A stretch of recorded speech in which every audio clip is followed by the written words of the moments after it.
The Phillies' path to the end has gotten shorter, while the climb to the top has become steeper. The current route through the divisional enemies has not been a beneficial one so far, but 9 very important challenges lie ahead. They start today with 2, and they all start at home.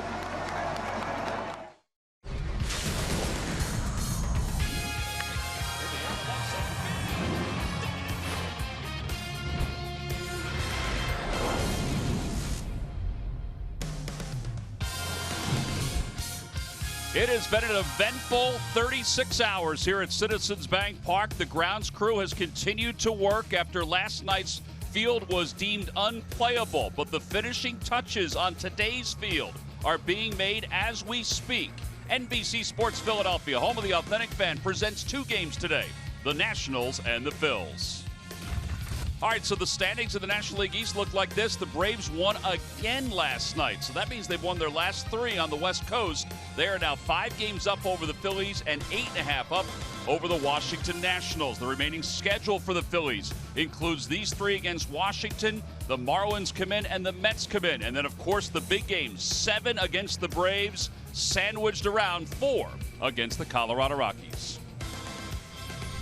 Hi, everybody. I'm Tom McCarthy along with Ben Davis, and what is arguably the most important day of the season for the Philadelphia Phillies, partly because they can make up so much ground on the National League East if some things happen. If they win 2 and the Braves lose later on to the San Francisco Giants. But obviously it has not gone well for the Phillies over the last 30 games. No, it has not, and that's a lot of ifs that you're talking about in today's ball games. Take a look over the last so many games. It just hasn't been good, and I'm looking at the average at 237 and the on-base percentage. These are 2 things, well, especially the on-base percentage, 2 things that they really, really care a lot about in the Philadelphia Phillies. On-base percentage is such a huge part of their offense, and them just getting on base just about 30% of the time, it's really not cutting it. All right, to put it in perspective, at that point, the Phillies were a game and a half up in the National League East when that stretch run began. Time now for our Giant home run replay. This is a bright spot over the last several days. Rhys Hoskins' home run swing seems to be back and fluid. Yes, and he looks really, really good. I like the trajectory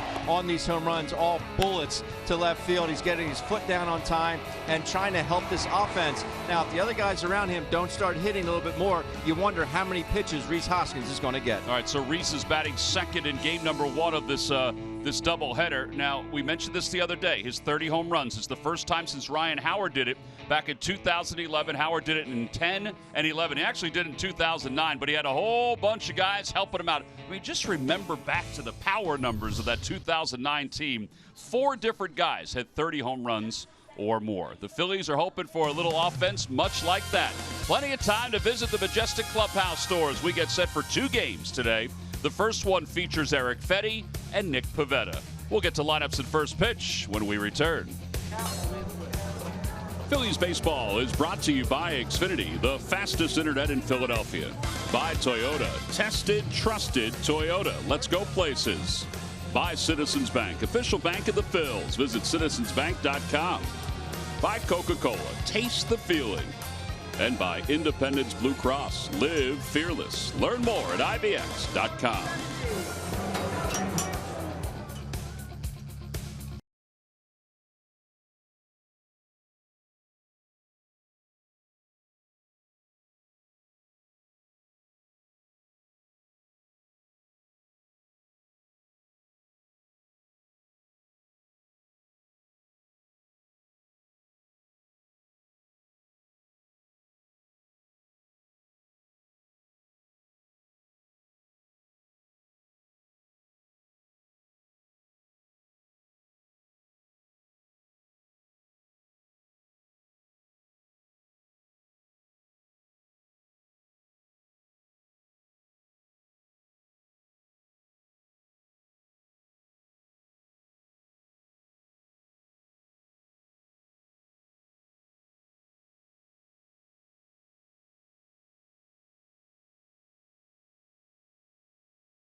to start later on today.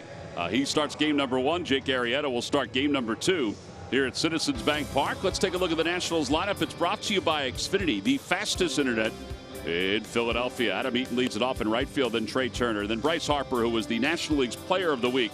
He's been in an absolute tear, particularly since the 1st of August. And he'll hit third ahead of Anthony Rendon. And they will indeed face Nick Pivetta, who is 7-11 this year.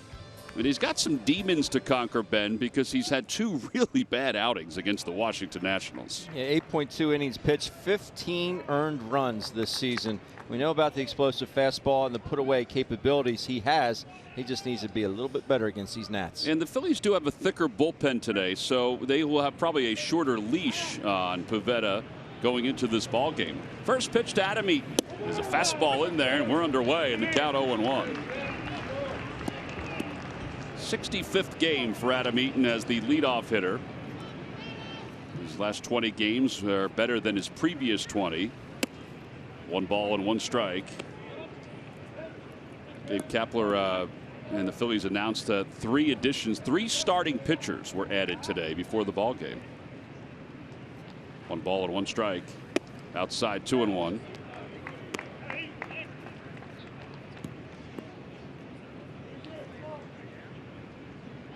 Very crowded out there.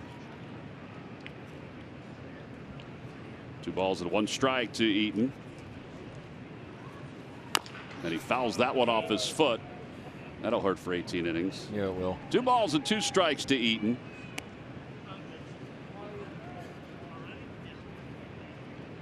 I got done writing the lineup cards today. I felt like I needed a nap. Why? There's so many names on it.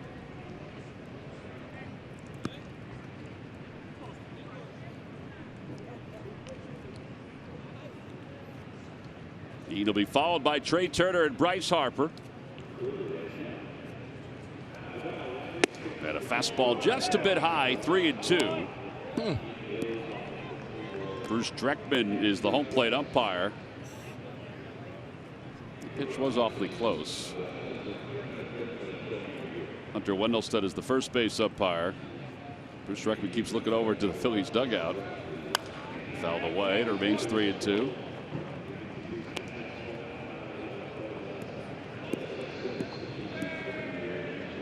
There's Trey Turner.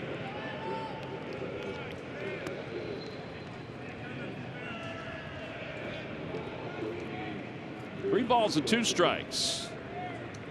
Straight away on the right side for the Phil's defense. They play him to pull on the lefts. And he fights another one off. See the alignment.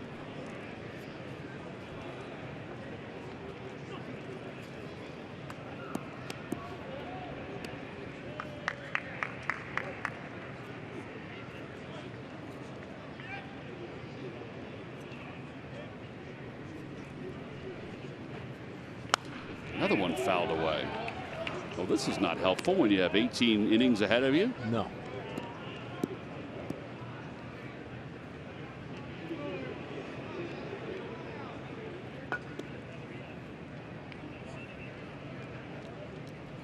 But give credit to Adam Eaton. I mean, he's battling now. This will be the 9th pitch of this at bat to start the game. And he fouls another one off. Ball pinballed around before it dropped down to the lower level. Adam Eaton's playing time may be diminished a little bit the next couple of weeks because of Victor Robles being on the active roster for the Nationals. They'll move Harper back over to right field, have Robles play center, and a base hit to right field. So he took a slider that was up and he starts the ball game with a single to right. I don't know if you can ask for anything more from your leadoff hitter than that. Well, not. I mean, particularly a day like this. Wow. 5 foul balls, 10 pitches overall. And now Trey Turner. Turner 1 for 8 in the series against the Cubs.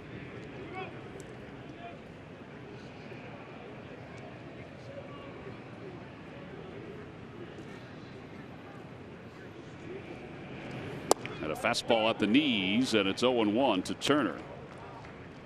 Turner's hitting .328 against the Phillies this year. And a robust .344 here at Citizens Bank Park.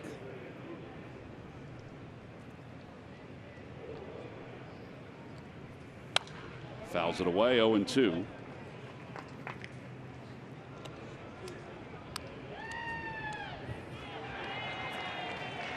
Eaton's over at first base. Sometimes a threat to run. Not as much this year.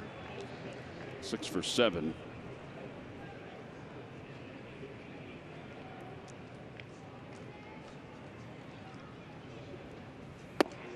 And just a bit inside. 1-2. A couple of close pitches. The one to Eaton, which was right at the top of the strike zone, that was called a ball. Now that one ran inside.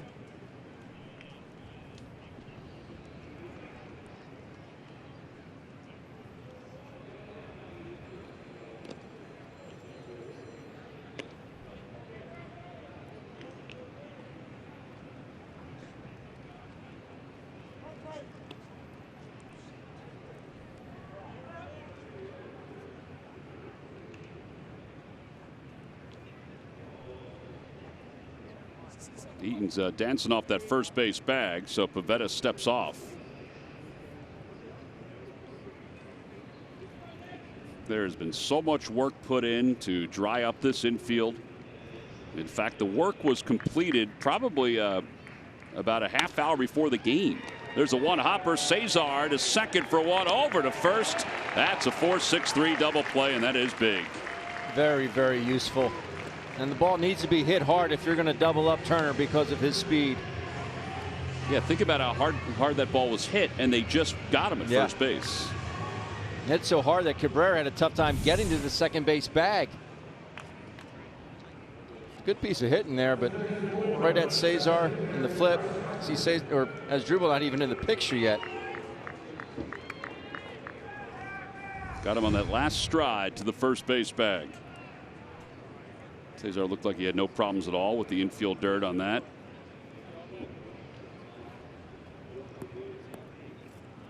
And now Bryce Harper. Harper had 15 walks in the 9 games on the homestand that the Nationals just completed. Partly because the Cubs were the team that they were facing, and Joe Maddon always walks them. Curveball outside, 1-0. Time for our Nissan upgrade, and Harper is the leader in walk rate. He walks once every 5.5 plate appearances. Joey Votto's second, but then the rest of the participants are involved in today's game in one way, shape, or form. Slider in, 2-0.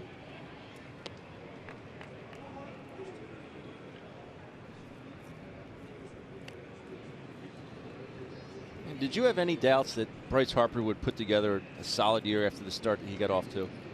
I don't think I had any doubts. No. People were like, oh, he's not the same. Big contract year. It's just inevitable until he puts up numbers. It's the bottom line. At least you would think that. And I felt that way. I figured because he was still hitting home runs. Right. And he was getting on base. Not at the rate he's been getting on base since the All-Star break, but he was getting on base. 2 balls and 1 strike to Harper.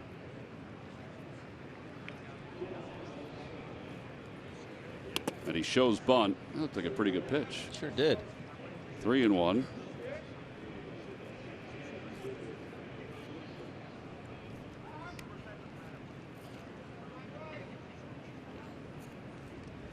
A lot of times that is the difference in catching it and showing the umpire and letting happen what just happened, unfortunately.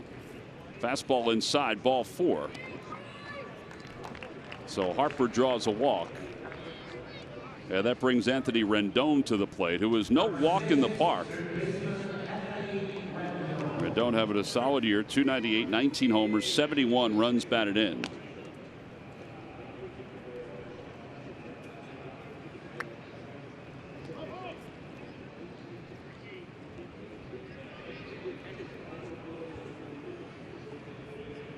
He's hit 6 consecutive games, 3 for 9 in the series against the Cubs. And a fastball delivered right at the bottom of the zone. 0-1. You can make a living right there. Sure can. Rick Peterson, the longtime pitching coach for the A's, the Brewers, the Mets, used to call that the 190 zone.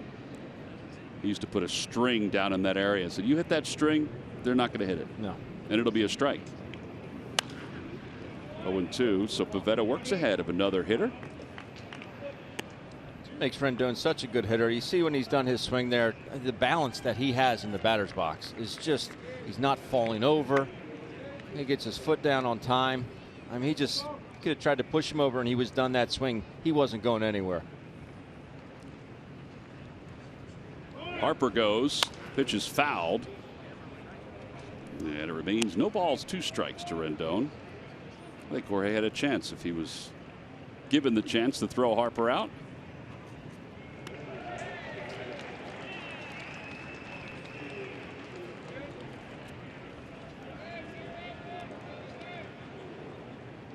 Pivetta now 25 years old, a former 4th round pick in the 2013 draft by the Washington Nationals.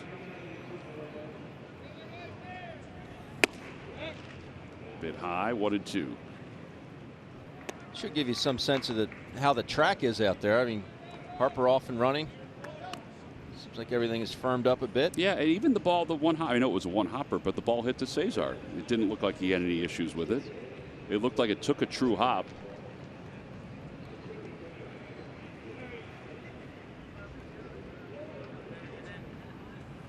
In the dirt, nice play by Alfaro. And it evens the count up 2-2.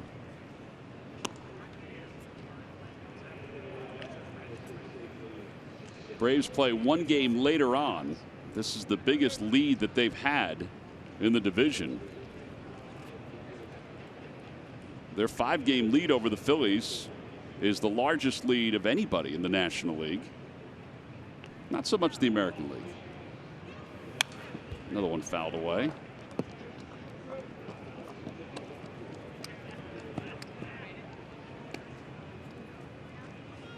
But Gabe feels, and I mean, look at the numbers, it's true. You take care of business on this homestand, you still have the 7 games against the Braves. But it would be nicer to be, let's say, within 2 when you face them for the first time. Yeah. Than 5. There goes Harper. Pitch is hit high in the air to short left field. As Drupal Cabrera, about 5 steps onto the outfield grass, puts it away. It's a 26-pitch first inning, but Pivetta gets through it. We'll go to the bottom of the first. It's the Nationals 0, the Phillies coming up.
Let's take a look at the Phillies lineup, brought to you by Xfinity, the fastest internet in Philadelphia. So Cesar, the month of September, hitting .348. Part of the reason why Gabe felt it was time to put him back in the leadoff spot.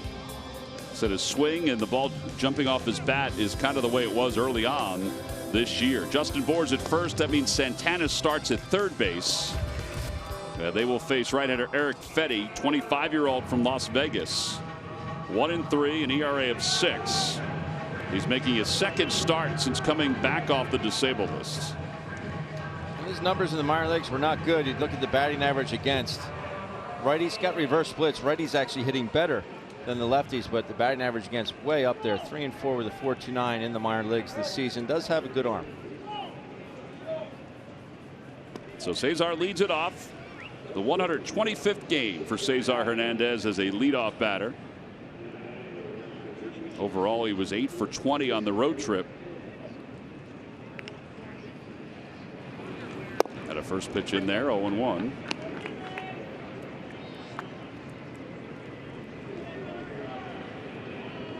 Cesar has 3 hits, including an extra base hit against Fetty here in 2018. A bouncer, fair, gloved by Zimmerman. And 1 out here in the first.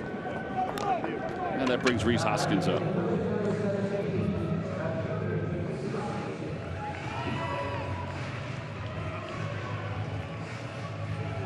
It's been a nice run for Rhys. He's homered in 3 straight games. The games in the Mets series. Unfortunately, it just wasn't enough for the Phillies to overcome the amount of offense the Mets put up. Rhys with 30 homers and 88 runs batted in. Got a breaking ball.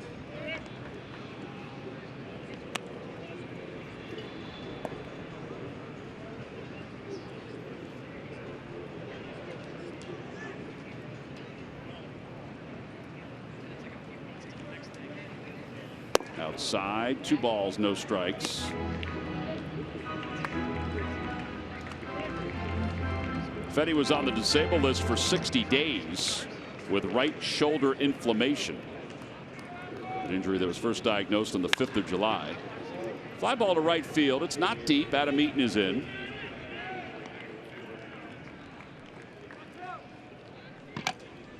And 2 outs.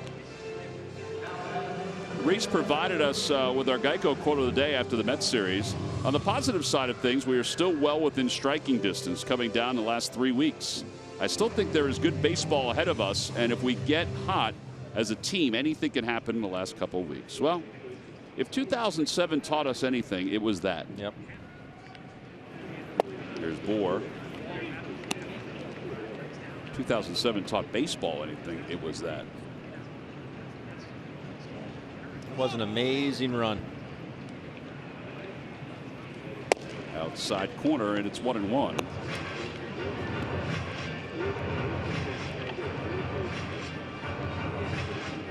Those are Bohr's overall numbers. 233 with the Phils so far.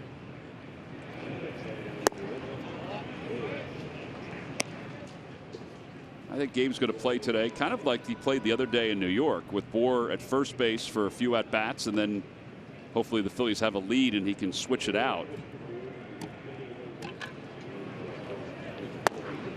3-1.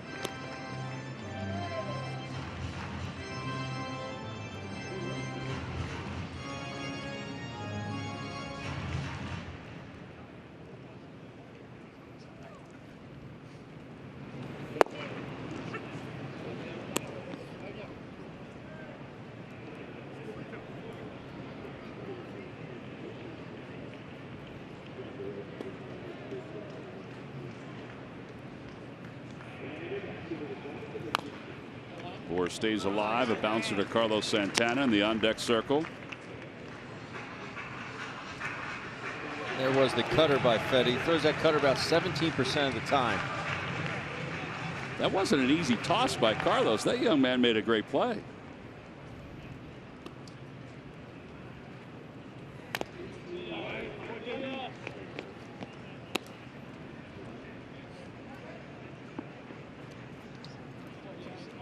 This is a single admission doubleheader, so many of the folks that are here now had tickets for just tonight's game. So the ballpark will fill up as the day moves on.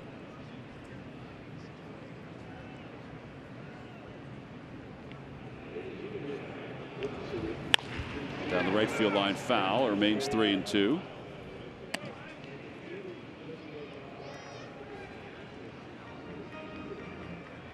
Fetty this season in the big leagues. Ben talked about the cutter, which he does feature. And he'll throw a sinker 47% of the time. Opposite way for Bohr. And Juan Soto can't get it, and it's going to go to the corner. A 9-pitch at bat results in a double for Justin Bohr. Now that's his 12th double of the year. Like my tee shot right there, just kept slicing and slicing. I don't know how many tee shots you've been watching. That's not the way your tee shot looks. But it's just, it almost looks like this took Soto by surprise. He's got the advantage in the fact that he's left-handed. It's going to be on that side, but it just seemed like he didn't expect the ball to slice that much. He's not even close to it. We've seen him make that play before. Got a little grass stain issue going. And now Carlos Santana, who's hit in 11 consecutive games. He really has been the Phillies' most productive hitter as Bour goes. A pitch in there for a strike. Second stolen base of the year for Bour.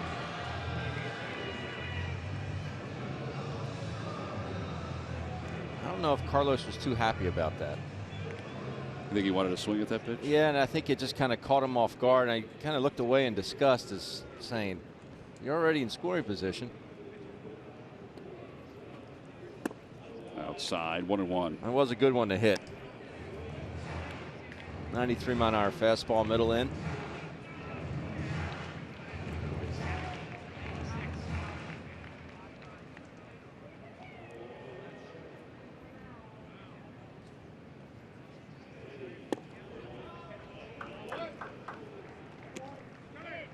Two and one. Bour leads off third.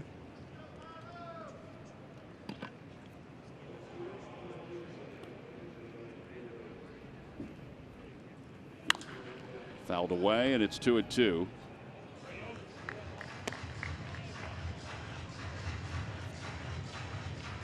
Some might think these foul balls early on are going to be easy to get to. They might be a little harder because there'll be a race of more than 2 or 3 folks going after him. Might get physical.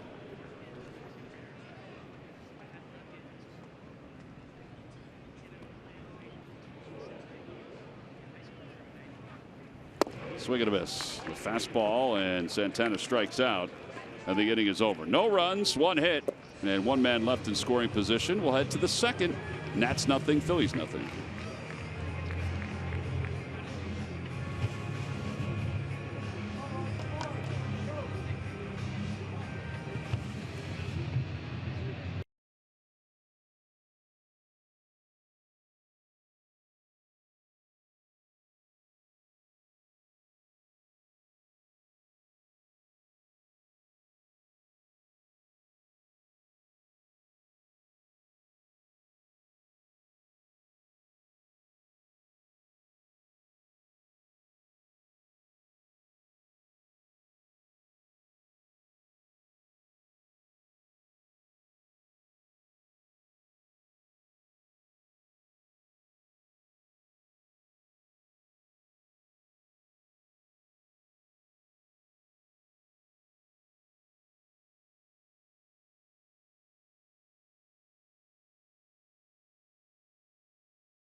Marlins at 7:05. All tickets purchased through the Theme Nights page will receive a Fanatic mask. So go to Phillies.com/theme nights to order your tickets and come dressed in one of your favorite costumes.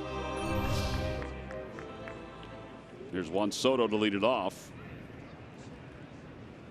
And Soto swings at the first pitch, a little out front of it. It's 0-1.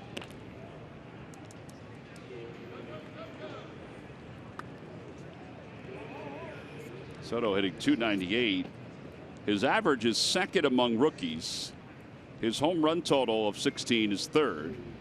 RBI total is second. He's third in runs. And he's fourth in hits with 102.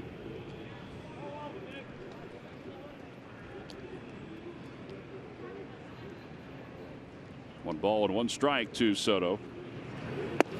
That backdoor slider. 1-2.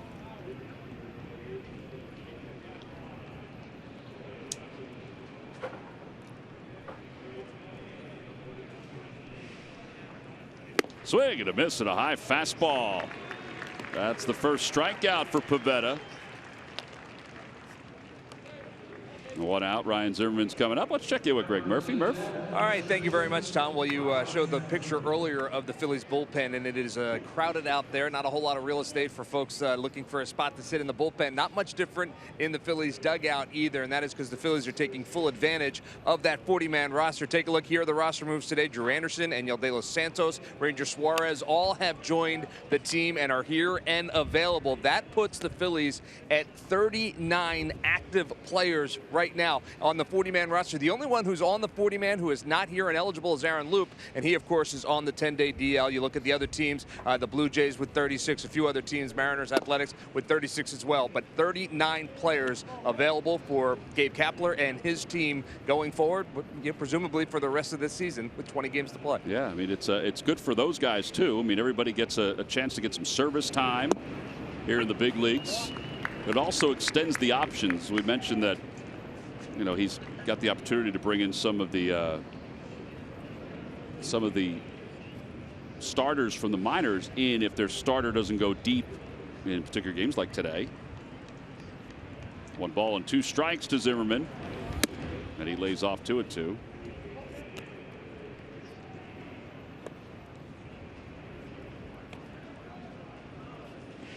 We asked Elias the last time the Phillies had that many guys. They say they don't have those numbers per se. A high bouncer to short, and Cabrera's got it. Zimmerman's retired for the second out. 2 outs.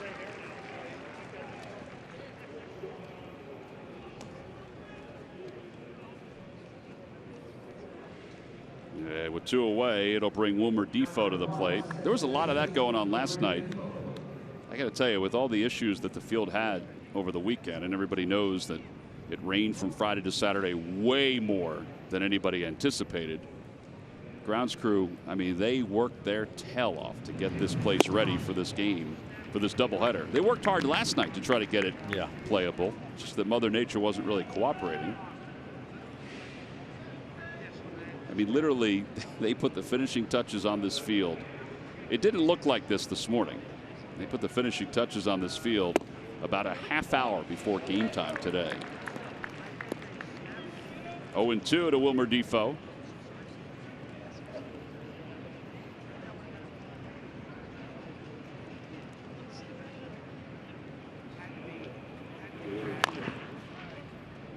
There's a bouncer up the first base line. Gore will take it to the bag.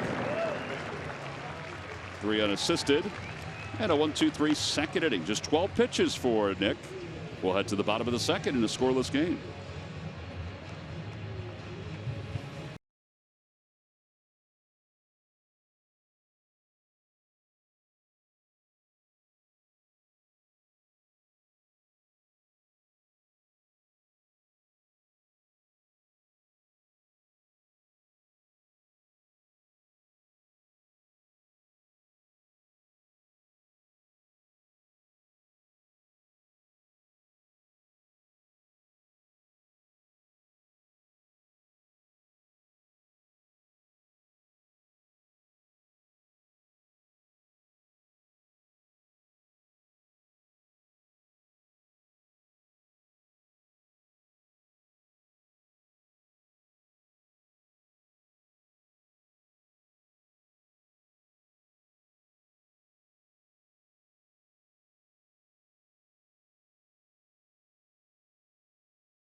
here at the park is a little more than a week away. It's next Tuesday versus the NL East rival Mets. Get your tickets now at Phillies.com/authentic-fan to make sure you are part of the fun. Those hats have become very popular, by the way, the Authentic Fan hats. Saw them all over the place on this road trip. Well, I mean, the guy next to me had one on the whole time, but yes, you know what I mean. Here's Asdrubal Cabrera. He has good numbers against the Nats this year. He finished the road trip with 7 hits. 4 of those hits were extra base hits. That one's pulled toward first and off the glove of Zimmerman, barehanded by Defoe, and he was still able to get Cabrera. 3-4-1. That's why you got to be busting it over there if you're the pitcher on every player towards that right side. At least have it in the back of your mind. Our GMC precision play. Cabrera was moving up the line too. A good play by everyone involved. It's like Zimmerman got that right off the left wrist.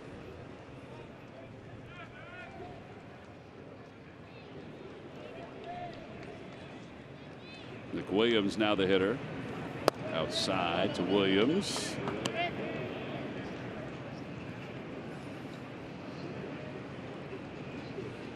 Nick's average has dropped to 256. He's been bothered by a bum shoulder and a sore finger.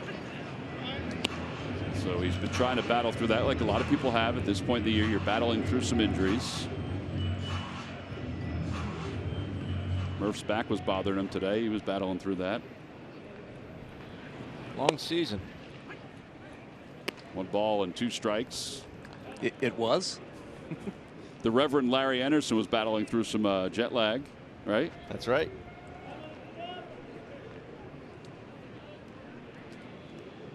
One-two pitch. Yeah, didn't you get up today and say, oh, like that? Well, perhaps, but I do that almost every time I get up. There's the Reverend. There's the good Reverend.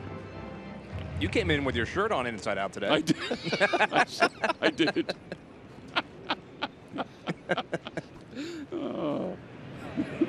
One of those mornings, huh, partner? That's just age, Murph. That's nothing else but age. I did. Murph goes, I think your shirt's on inside out. I said, it is? He goes, yeah, the tag's there. And on the side, too. Fashion statement. All the kids are doing it. Bouncer out to second base. Defoe is up with it. 2 outs here in the second. Larry officiated a wedding this past weekend. That's why we call him the Reverend Larry Anderson. For his nephew. Even has a bobblehead to show. Such a great idea for a gift. As a thank you, his nephew and his bride gave him a bobblehead that said, the Reverend Larry Anderson. The date of the wedding. Would you say, boy, that's the bobblehead has a little bit more hair. He goes, that's why I like it.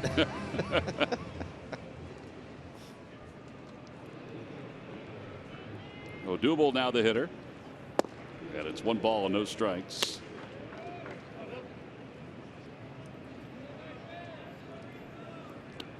Odubel hitting .261, a career high 21 home runs.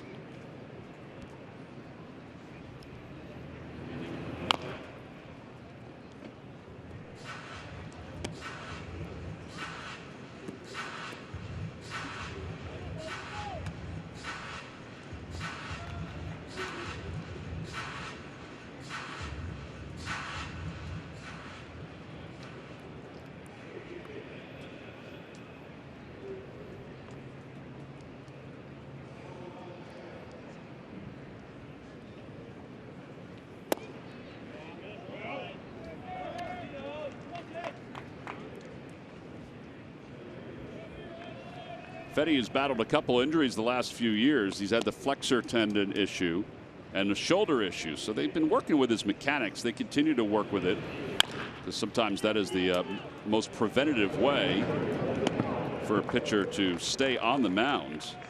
6-3 on the putout. Just 11 pitches, retires the Phils in order here in the second. We'll move on to the third. Spencer Keyboom will lead it off.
Trivia question. Log on to Phillies.com. Go to the fan section for all the information. And please submit your answer on the subject line. Ben, the question is, who is second behind Jimmy Rollins? I'm sorry, who was Max Scherzer's catcher when he struck out 20 batters in 2016 versus the Tigers? The Jimmy Rollins questions for Game 2. That's my bad. Who was Max Scherzer's catcher when he struck out 20 batters in 2016 versus the Tigers?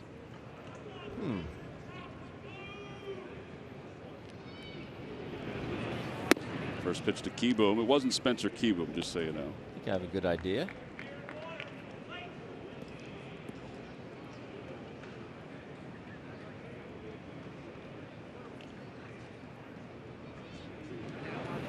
Swing and a miss and a slider, 1-1. Keyboom hitting 198. Matt Wieters will catch Game 2.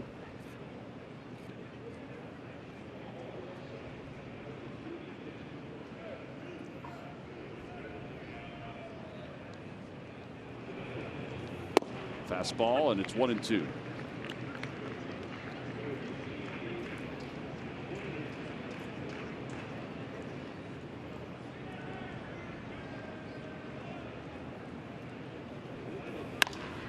Now the right field line and out of play.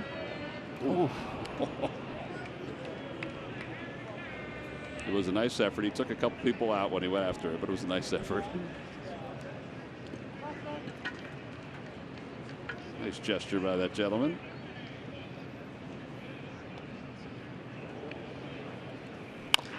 Over toward third. Carlos Santana is up with it. 5-3 on the putout. He's really made every play. He really has. His footwork is good. His throws, except for the first one. Except for the first one.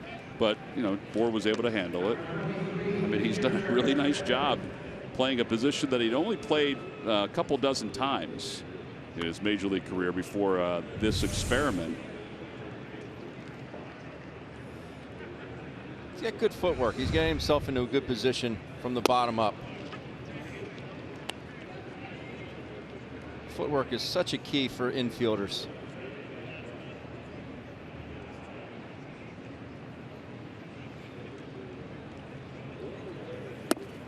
Fetty takes low. 1 ball, 1 strike.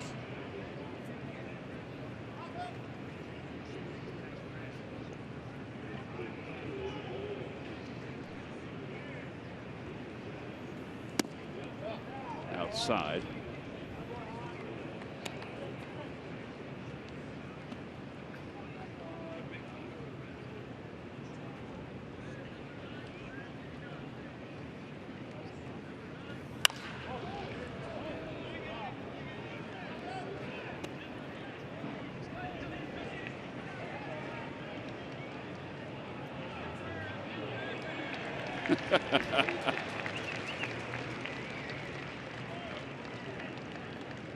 That's awesome. That a guy. Bouncer to the right of the mound. Fetty is hustling. Cesar throws him out. And there are 2 outs here in the third. 6 outs so far recorded, including the double play on the ground.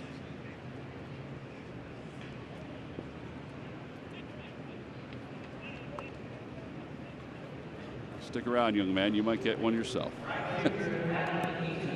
Here's Adam Eaton. He struck out his first time up. Or excuse me, singled his first time up and was erased on that double play.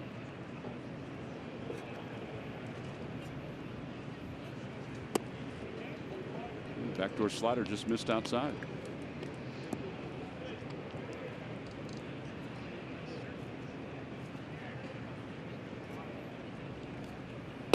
That one didn't.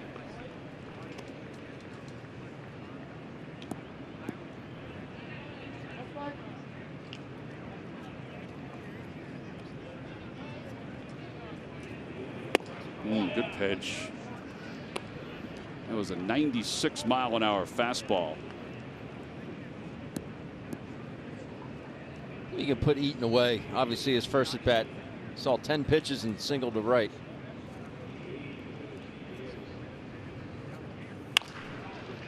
Here we go again.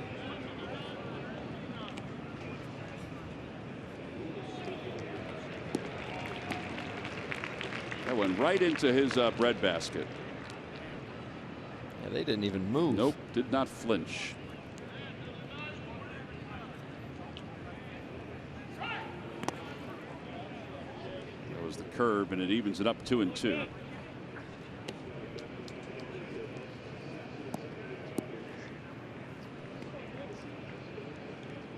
Most of the pitches Nick has thrown today have been fastballs. In fact, 20 of his pitches, should be 30 of his pitches have been fastballs. That one right there, and he thought he had him.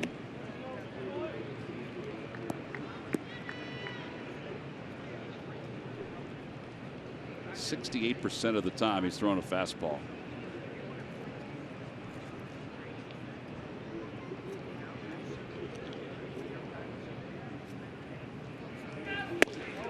And ball 4. Second walk, and now Trey Turner's coming up.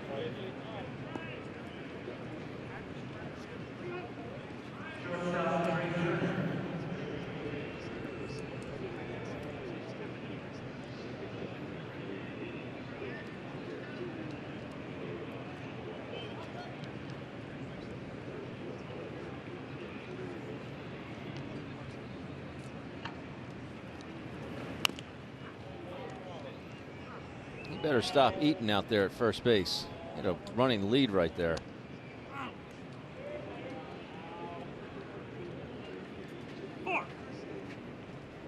I guess Bruce Dreckman took a little piece of that. Something happened. I believe he did. Oh, yeah.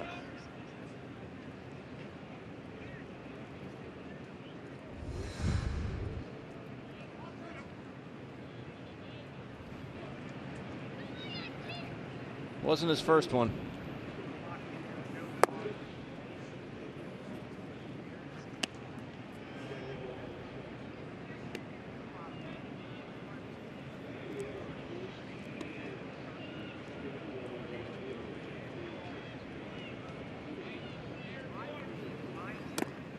That one gets away from Alfaro.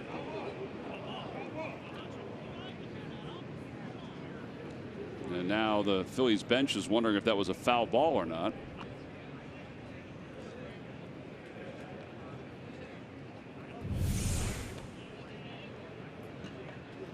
That was not a foul ball. That was a pass ball.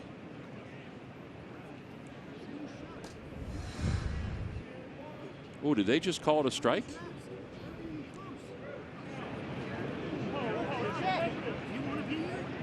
Oh, he called it a strike on the pitch, which I agree with. I think it was. Take a look at pitch cast.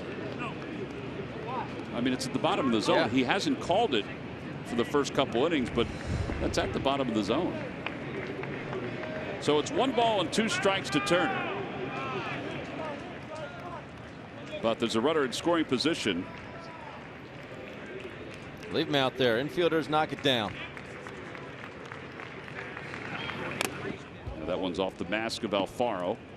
This needs to be a better pitch than that. You know, it's 1-2 count. You have the hitter on the defensive. He's on his heels.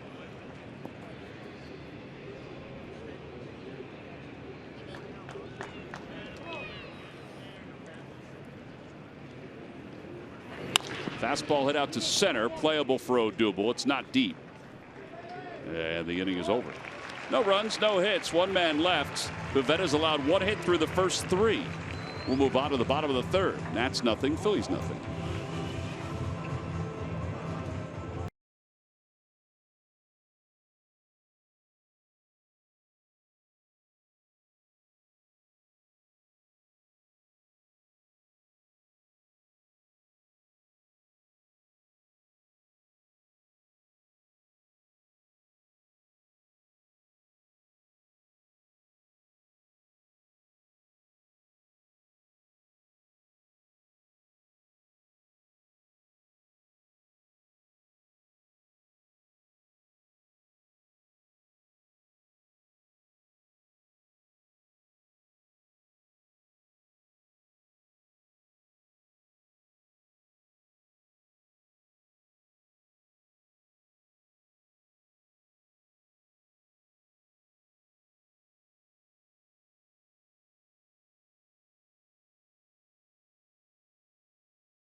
ChooseNissan.com.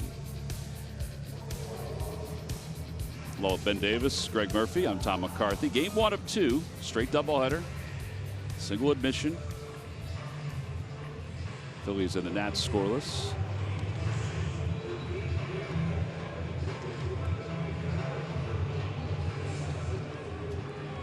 Corey Alfaro, who has been hot for the Phils, will lead it off. Alfaro hitting .261 since the 15th of August. He's hitting .368 with 2 home runs. Obviously not playing as much because Wilson Ramos is getting a lot of the catching duties.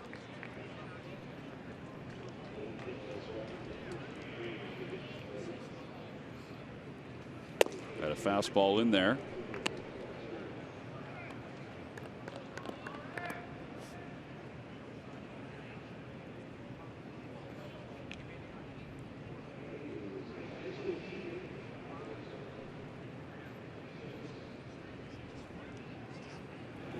Way inside. Phillies finished up the road trip with a record of 2-4. They scored on average 4 runs per game, which you would think that would get more than 2 wins. The problem is that the staff as a whole, not everybody, but as a whole, a 5.04 ERA. So that's where you run into the problems. Off the hands, fouled away, 1-2.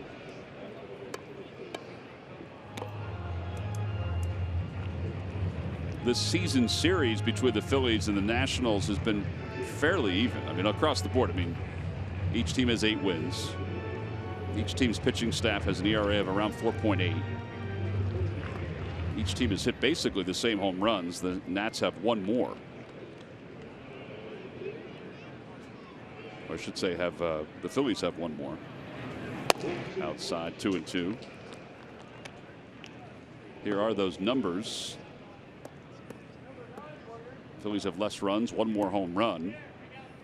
They have less runs, but look, even the starters, you flip-flop the starters' ERA and the bullpen's ERA for both teams. Swinging a miss at a breaking ball. Second strikeout for Fetty.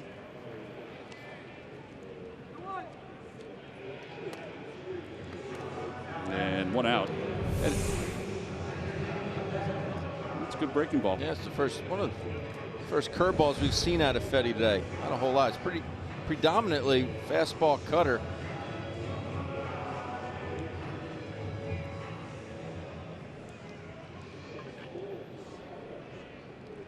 Pivetta hitting .114.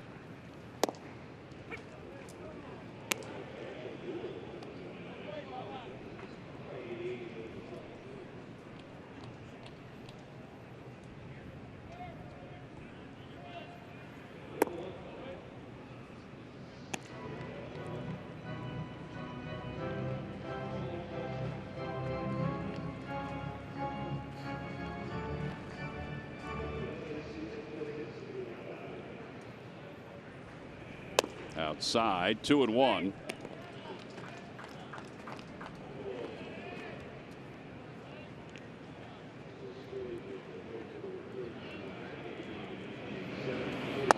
Swing and a miss.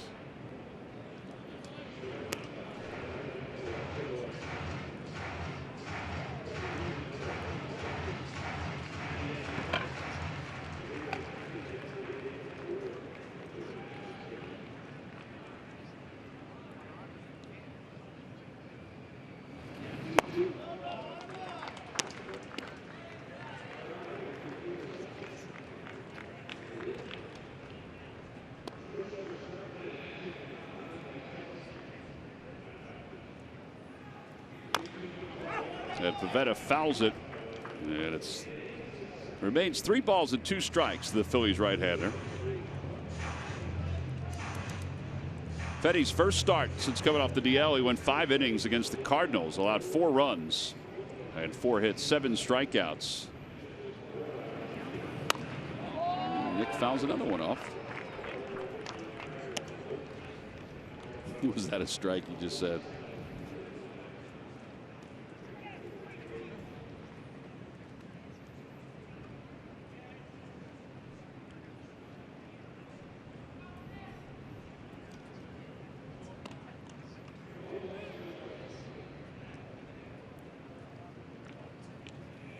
Swing and a miss. A little late on that fastball. 3 strikeouts for Fetty.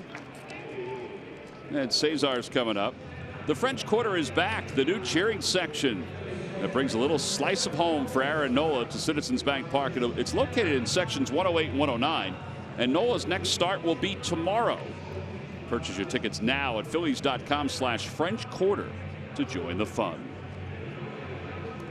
That's the shirt right there. Greg Farnese modeling for us. Here's Cesar, who grounded out his first time.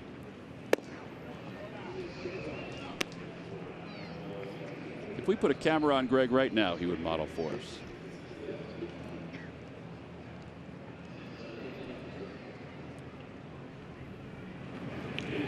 Outside, it's 2-0.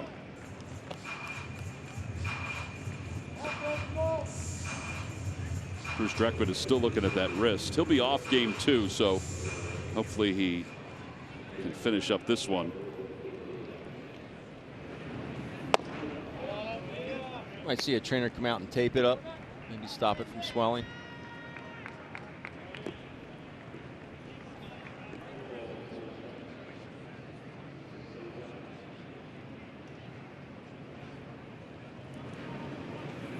There's a strike.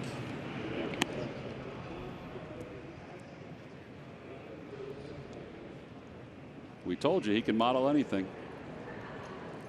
Excellent shoe choice today. Light on his feet. Fouled back. It's 3-2.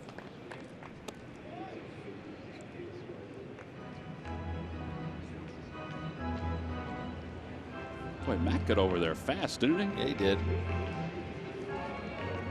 He gets everywhere fast. We should actually spend a day just saying, Matt, we want to see a shot of this, and have him run up to that spot. Swing and a miss. It was a cutter, and he just struck out the side. The Phillies go down in order. They're there half of the third. We've completed our first 3. Long day of baseball ahead as we go to the 4th.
There's quality you can trust. Order today and see for yourself what makes Boise paper the #1 selling office paper in America. Delivered for free right to your desk by who? Who but W.B. Mason. How about that, Ben? Those trucks are everywhere. They are. Whitey played a lot of traditional doubleheaders back in his day. This would be nothing for him. Nothing. This is actually the 4th one for the Phillies this year.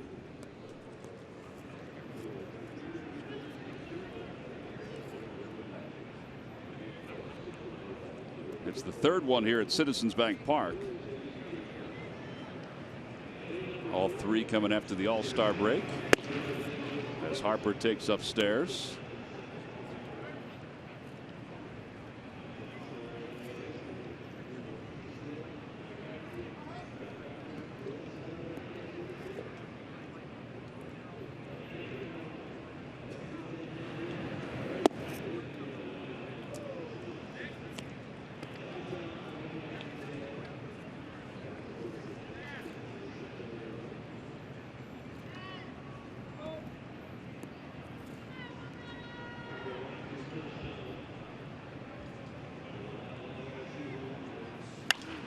2-1. Oh, man. Ooh, nice dive. Gentleman got it, gave it to the young lady. We've seen a lot of that recently. I think it's great.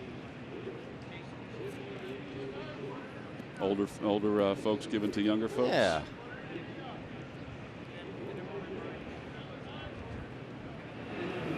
That's way upstairs. Harper walked his first time up. He has now walked. We mentioned all the walks he had on the homestand. He's now walked in 12 of his last 13 games. He said yesterday that that's one of his goals, was to walk 100 times, partly because it would lead to a bunch of runs too. There's a fastball.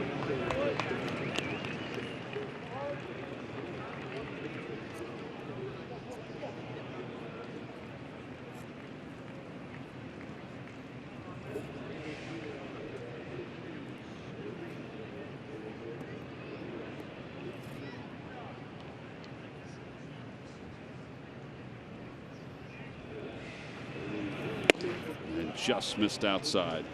Third walk issued by Nick. Anthony Rendon's coming up. Well, Murph, I think we have to chalk all of this bad weather up to one thing and one thing only.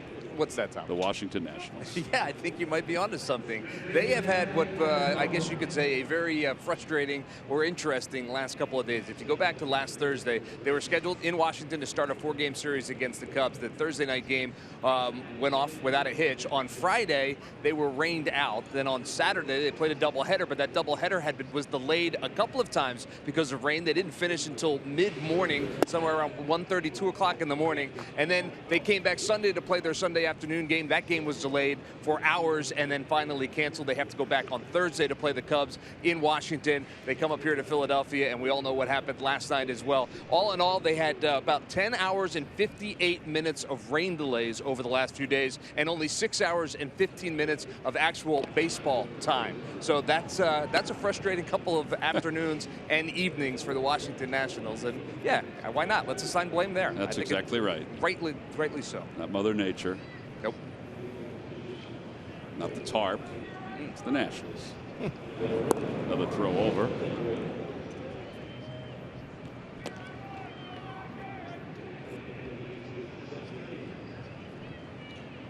Rendon popped out to Cabrera his first time up.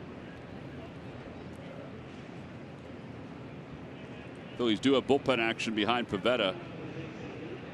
Luis Garcia warming up. There's a slider. There's Louis. It's a little village. It's a community out there in the bullpen. It's down on the field today, and all the pitchers started coming out. It was just like an endless procession coming out through the dugout.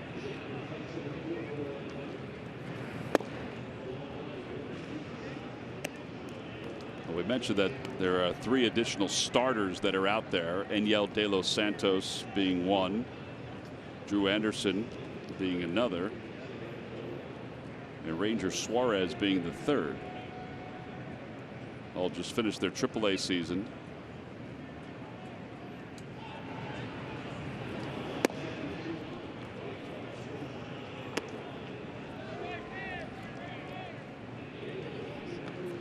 Juan Soto on deck.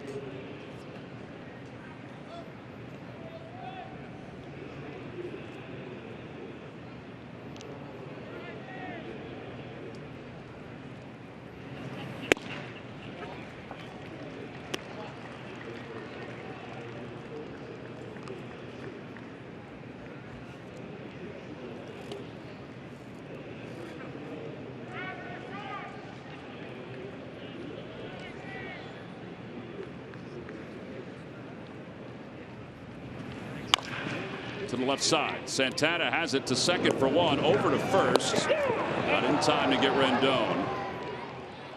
I can't believe it was that close. The ball not hit terribly hard. Cesar had a nice relay over to first base. And Carlos did everything he could on that one. What I liked about it is the fact that Carlos did not rush it. Make sure the first one, the lead guy, it's exactly what Carlos does here. It's that in between hop. Fired to strike on to Cesar. Great throw to second base. Yeah.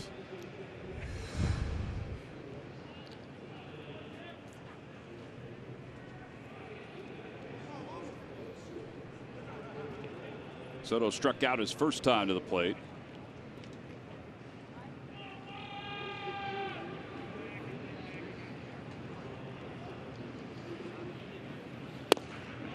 Ooh, man.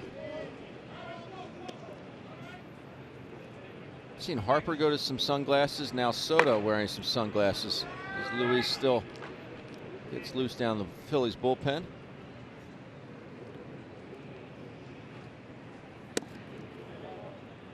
It is weird for not being sunny out. It is awfully bright.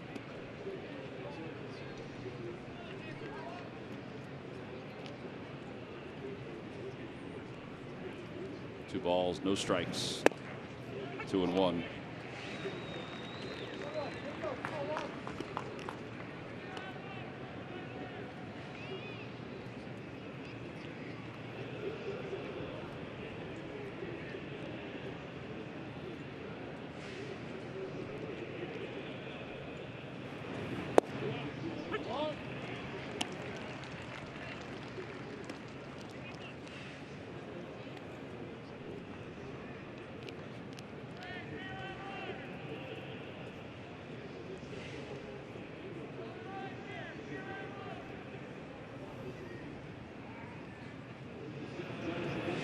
Check swing. Did he go? No. This is John Libka, third base umpire. It's 3-2.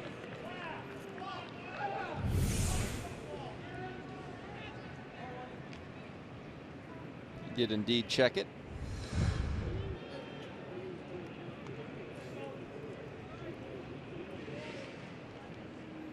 Nick is about to throw his 78th pitch. Part of that, he's had 5 full counts so far in the first 4 innings.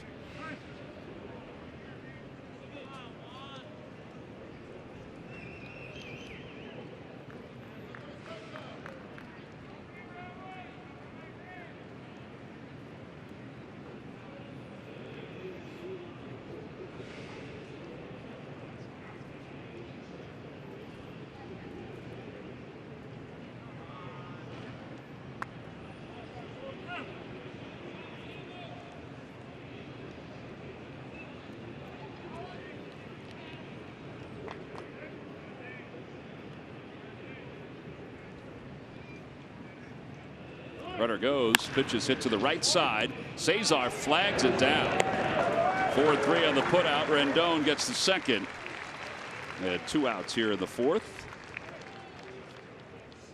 And Ryan Zimmerman is the batter. What do you think about being careful with Zimmerman here and his facing Defoe? No issue with it. Well, this is a good play here by Cesar. Ball was getting through the infield quickly, and Cesar makes a nice play. Doesn't seem like the infielders are having any issues. No. I mean, I guess we wouldn't know unless we asked them, but it does look like it's okay. Curveball.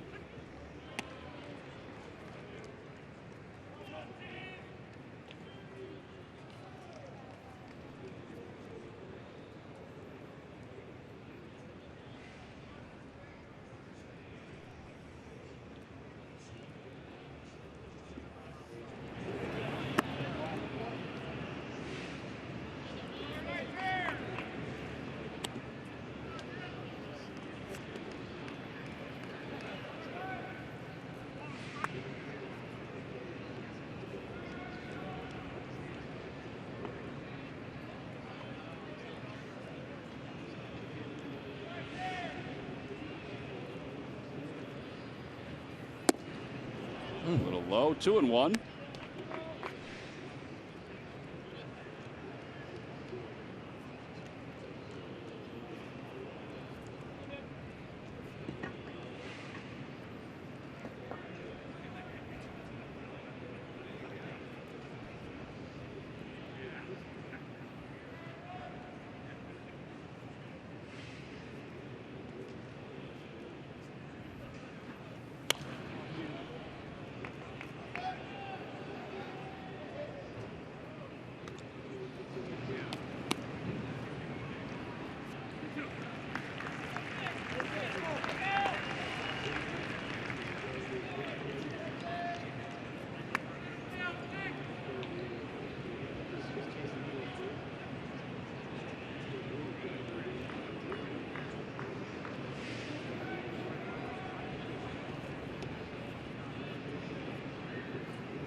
a foul toward the second deck.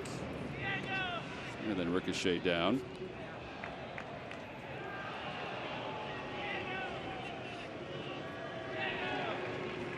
Right place, right time. We are a giving society. Tapper back towards shortstop. Charging is Cabrera. He's got it. And his throw dug out by Justin Bohr. And the inning is over. No runs, no hits, and one man left in scoring position. That a baby. We head to the bottom of the fourth in a scoreless game.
Game two will follow about a half hour or so after this one comes to a close.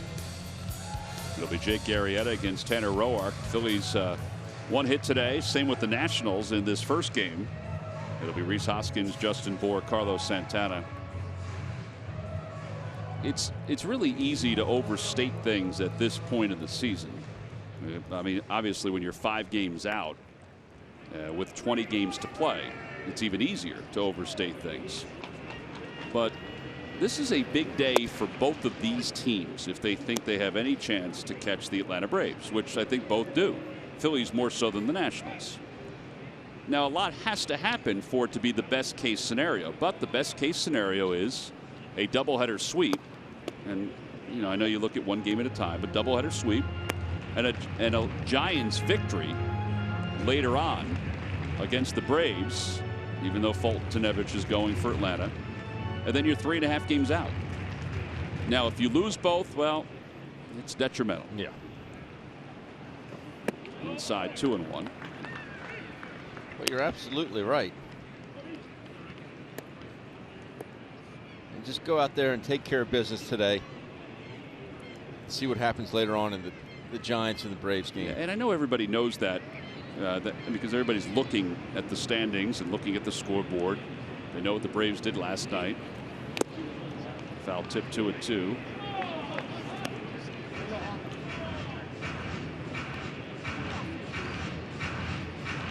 And as we mentioned, you know, you kind of have to control what you can control, which is this game right now. But that is the best case scenario.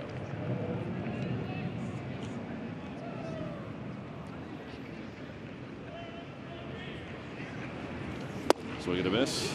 It's 5 strikeouts for Fetty. 5. And you don't want to look past Eric Fetty and Tanner Roark, but at least they're not getting Strasburg and Scherzer.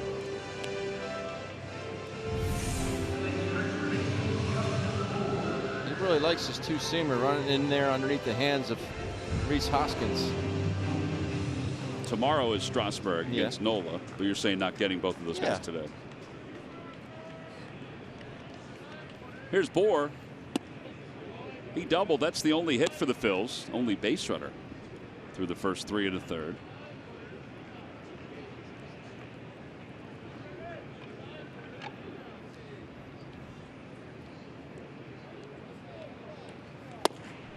Two and 0.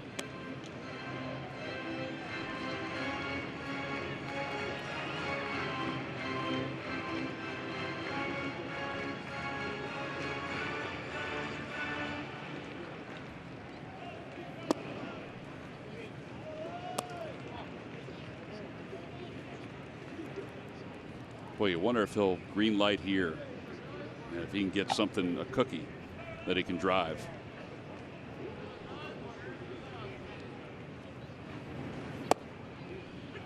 He's taken all the way, and it's 3 and 1.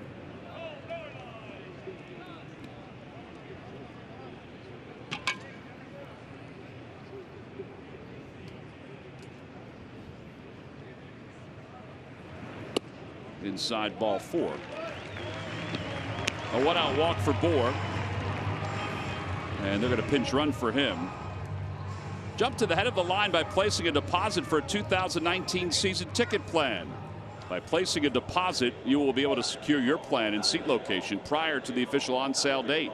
For more information, visit Phillies.com/season deposits or call 215-463-5000. So Scott Kingery will pinch run for Bohr.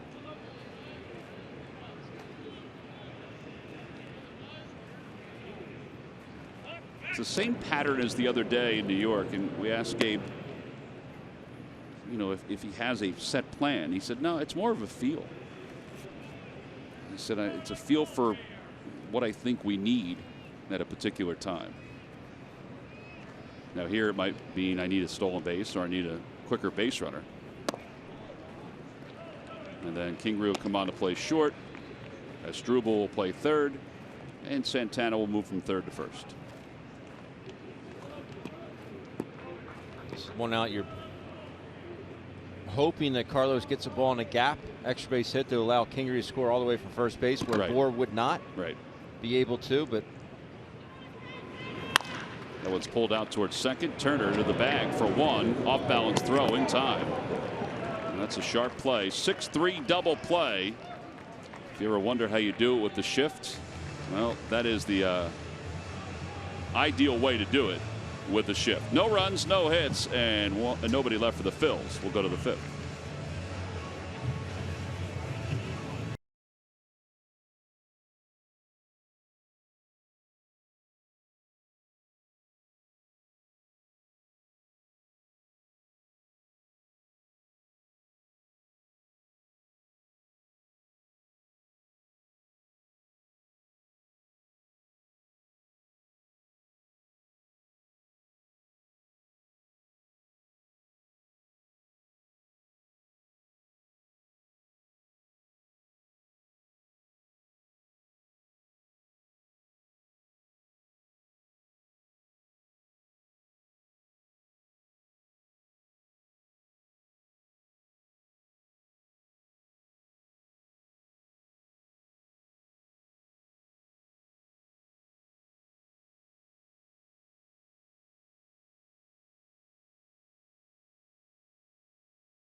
For $25.99, watch every out-of-market regular season game. Plus, get a free subscription to MLB At Bat Premium. Blackout and other restrictions apply. Visit MLB.tv to take advantage of this limited time offer.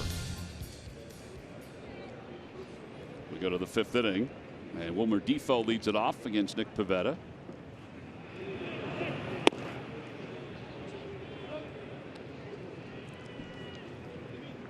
Cabrera over to third base, as we mentioned. Kingery to second. Santana to first. Got a breaking ball, 2-0.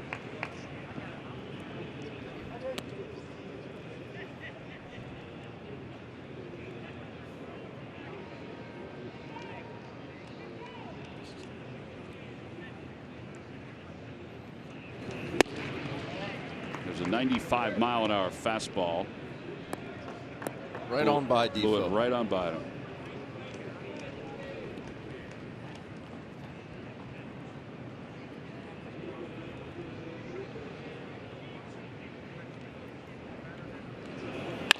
Over to third.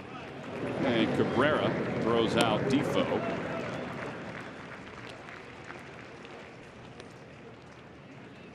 That's 10 outs recorded thanks to a ground ball. And here's Kieboom.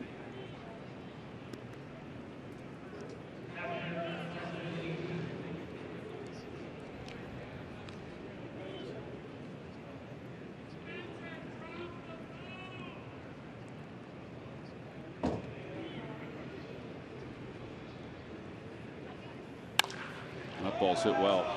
Out to right field. Williams is back, and it is gone. An opposite field home run for Kieboom. And the Nationals take a 1-0 lead.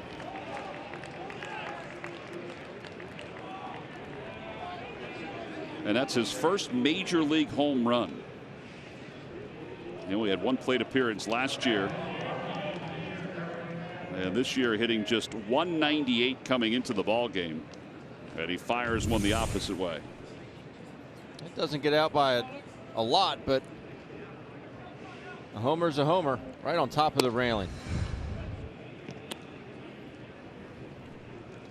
So Kieboom has given the Nats a 1-0 lead, and here's Fetty.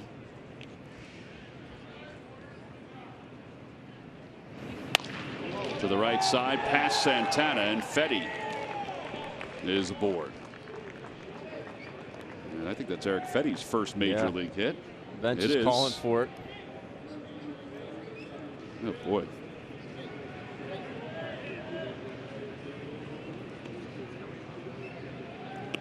Here comes Gabe Kapler. So that will, I would assume, be it. Yep, there's the signal to the pen. So Nick Pivetta's day is done. He goes 4 1/3 this afternoon. So far, 1 run on 3 hits. He's responsible for the base runner over at first. We've got a pitching change. The Phillies will bring in the lefty when we return.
Run.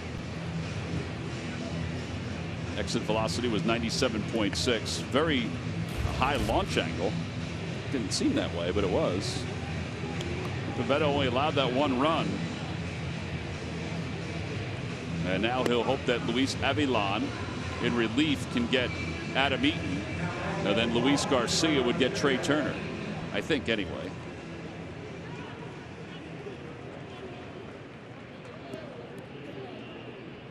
He's got a small army down there in that Phillies bullpen. Eaton has seen 17 pitches today in his first 2 at-bats.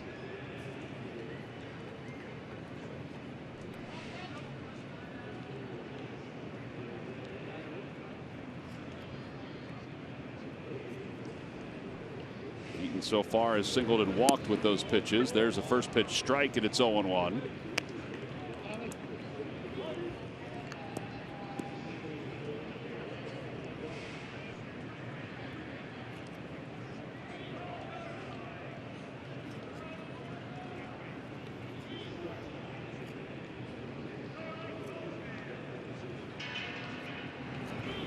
Outside, 1 ball, 1 strike.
Swing and miss.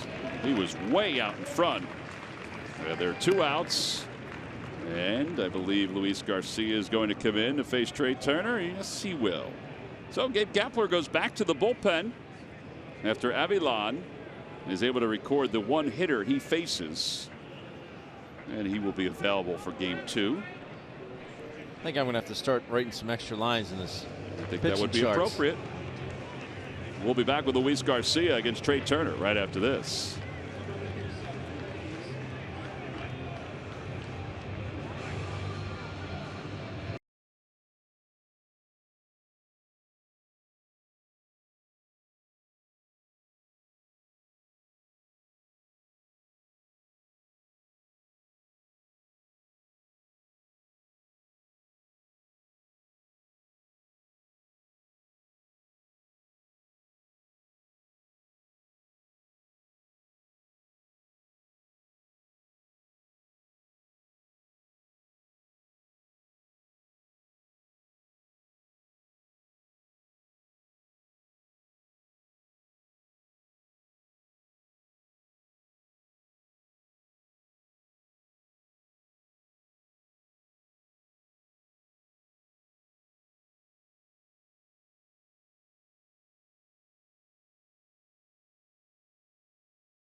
Luis Avilan got the 2nd out.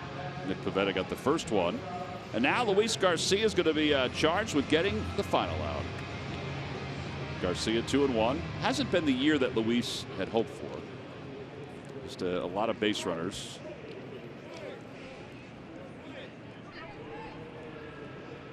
Turner is 0 for 2 today. He's hit into a double play and flied out to short center.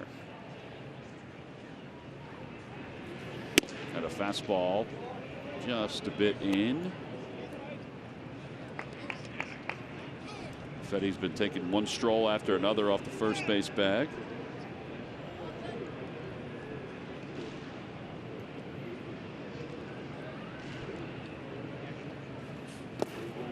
That one was in and out of the glove and the ground with Alfaro. 2-0. Phillies do have another lefty, Adam Morgan, warming up in the pen for Bryce Harper.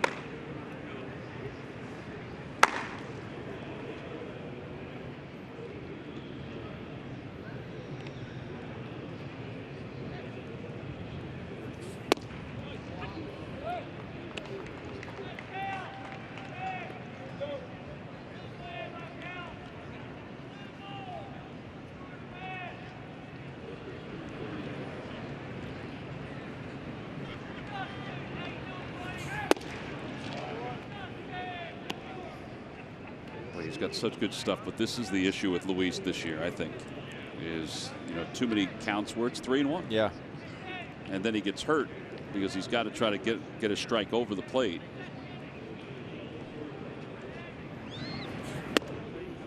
And ball 4. So Turner walks, and that puts runners on first and second, and Harper's coming up. Dave Kapler is, I believe, going out, and he is. So he will make another pitching change, as Adam Morgan will come in.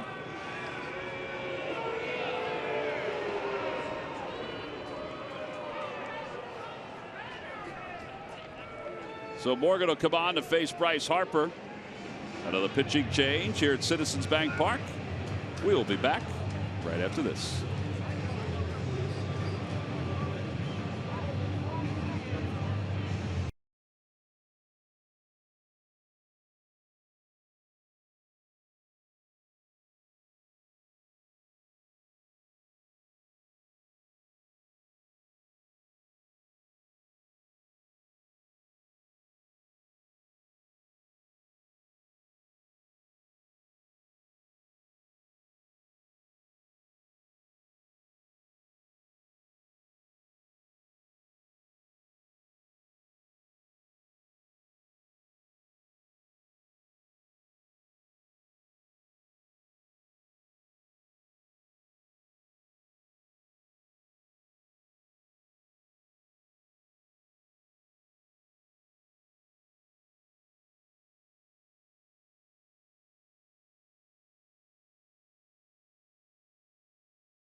With maybe one exception, Carson Wentz. Listen to Rube Knows podcast on NBCSportsPhiladelphia.com or wherever you get your podcasts. Well, Luis Garcia faced one hitter and he walked that hitter. So now he'll hope that Adam Morgan can get through Bryce Harper. Harper's walked twice today. He's walked 112 times. You might think that's a lot, and it is, but not the most in his career.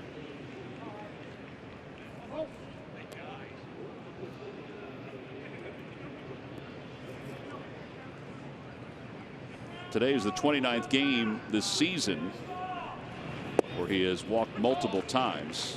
His career high is 124. He may reach that.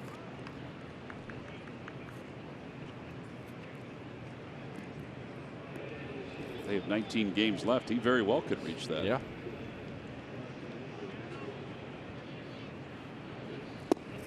A 0-2 to Harper.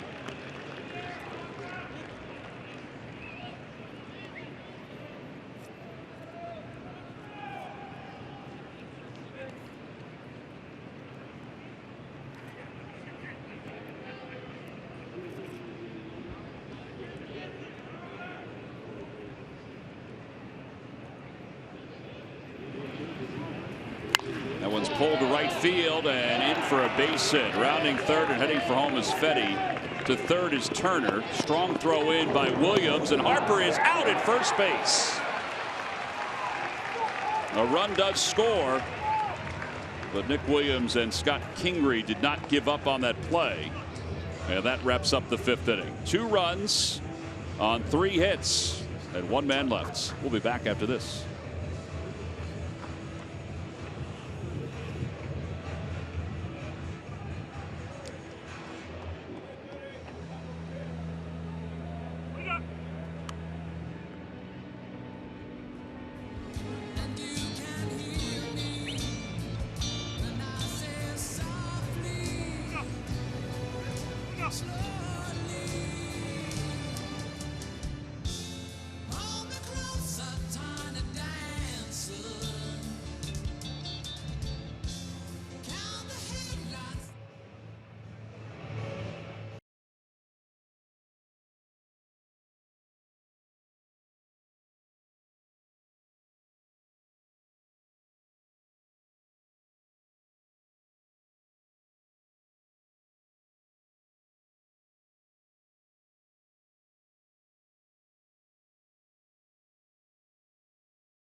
Harper was tagged out, diving back to the first base bag. Here's the hit by Harper, and Williams does a very nice job getting this throw in fast.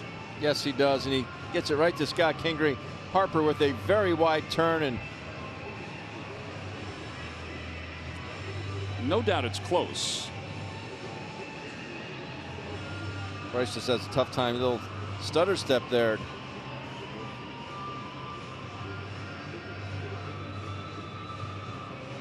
I think he's out. I mean, yeah, just by that look right there, but they're taking a long time looking at it. Here comes the decision. Hunter Wendelstedt's signal is he's out. So the inning is officially over. So the ruling on the field stands, and we will indeed go to the bottom of the 5th inning. Phillies kind of felt like they had this one. Well, yesterday, with what happened here at Citizens Bank Park was kind of an oddity in baseball, of course. It has happened before. In fact, there have been 2 occasions. Dave Smith from RetroSheet.org passed along one, which was September 21st, 1987. And the other one was April 4th, 2014. Now, the first one, the April 4th, 2014, was the A's and the Mariners. And it had rained the night before the game, and the tarp was not on the field. And they just could not play the game. Sam Fold, who's one of the Phillies coaches, part of the analytical staff, he was part of that game, and he reminded me of that today. And then the other one was September 21st, 1987. It was the Brewers and the Yankees.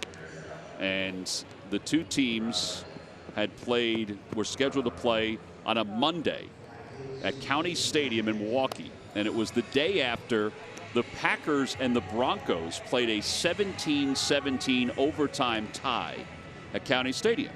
The Packers would play a couple of games down in Milwaukee to honor the Milwaukee season ticket holders and the fans. And I talked to Dan Plesac today, and Dan was on the Brewers roster for that game. And all of a sudden, the memories started coming back to him. He said, when the Packers would play there, both teams were on one side of the field. And the next day after the games, the field would be torn up. I can imagine. And he said that's what he can recall happened that day, that the 17-17 tie, which in overtime, it had rained around the game, and they just couldn't get the field ready in time for baseball against the Yankees.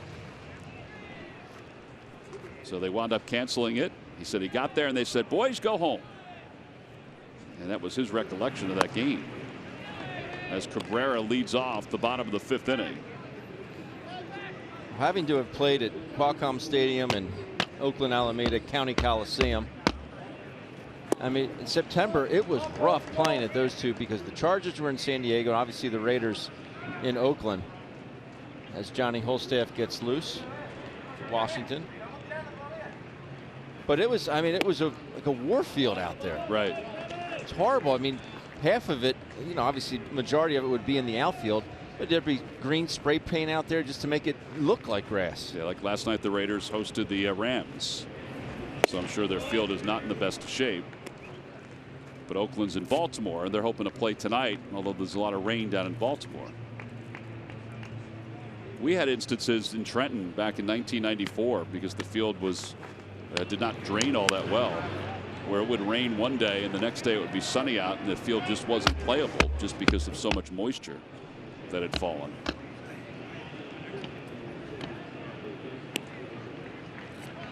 Three balls and 2 strikes to Asdrubal Cabrera.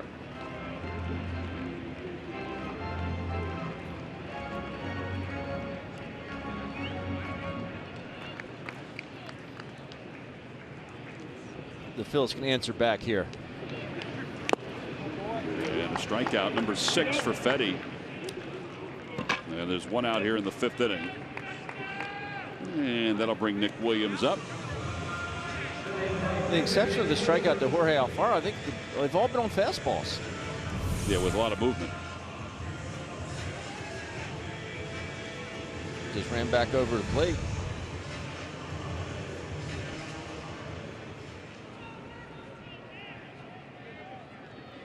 Williams grounded out to second his first time up. Outside.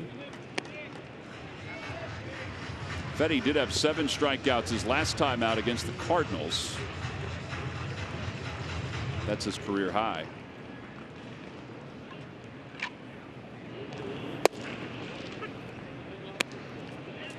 You can kind of see his body language changing a little bit too as the game goes on with the success that he's having.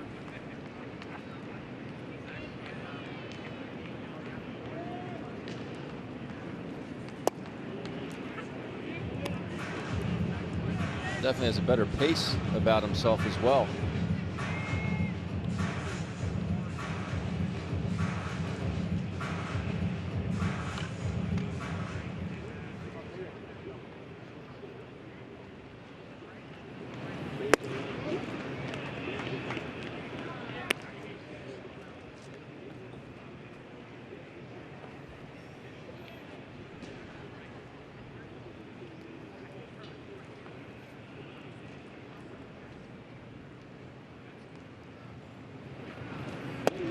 Three and two.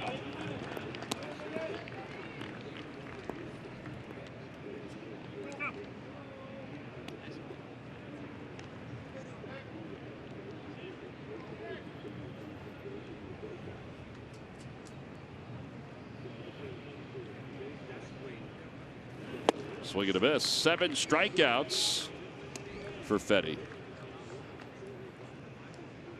It's now time for our Citizens Bank Minor League Report. Citizens Bank, the official bank of the Phils. Visit citizensbank.com. Well, congratulations to our Paul Owens Award winners. David Parkinson, 22 games with Clearwater, was 11-1 with an opponent's batting average against 202. Austin Listy from the Reading Fightins, he was our player of the year. 312 with 18 homers and 84 RBIs. And those guys will be honored here at Citizens Bank Park. Odubel takes on the outside corner.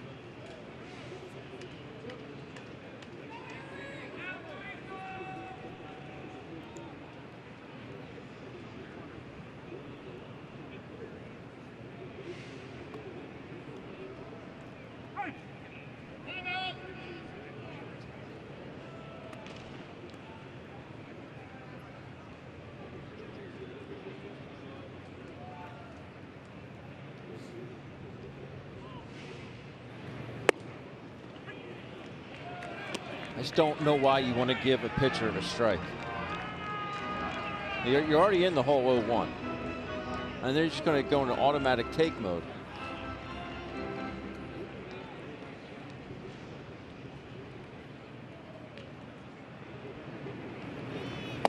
One ball and 2 strikes.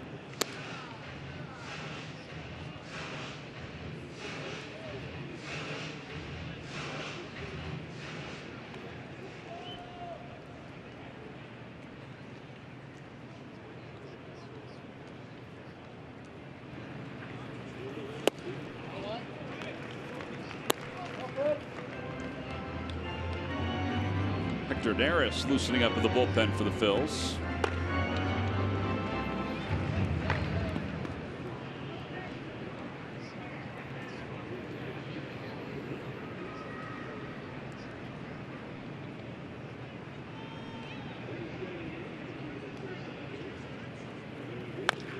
A bouncer foul.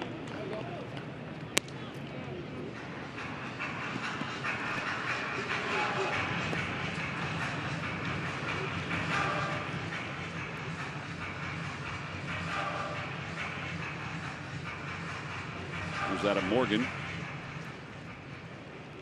who allowed 1 inherited runner to score, but was able to get the last out of the 5th inning.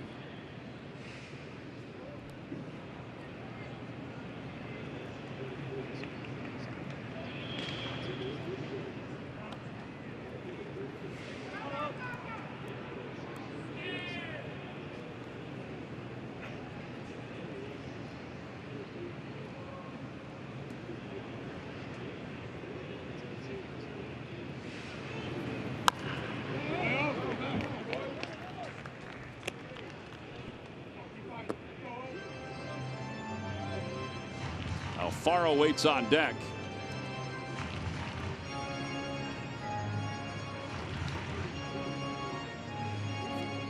Pretty cool to get a baseball at that age.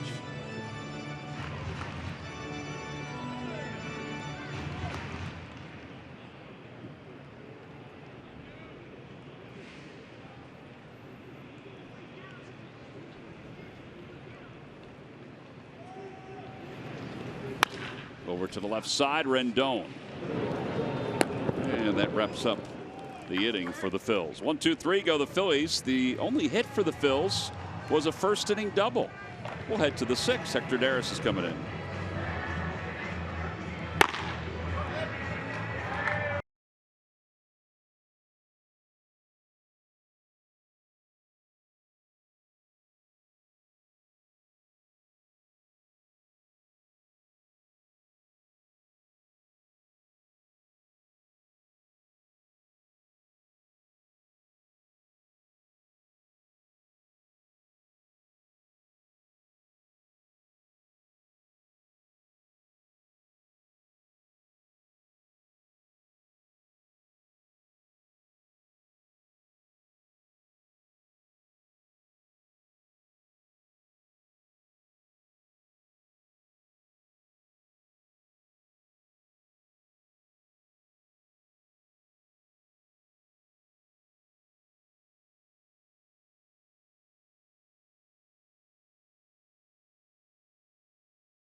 Uniform for the first time August 15th, but his contributions thus far have paid off.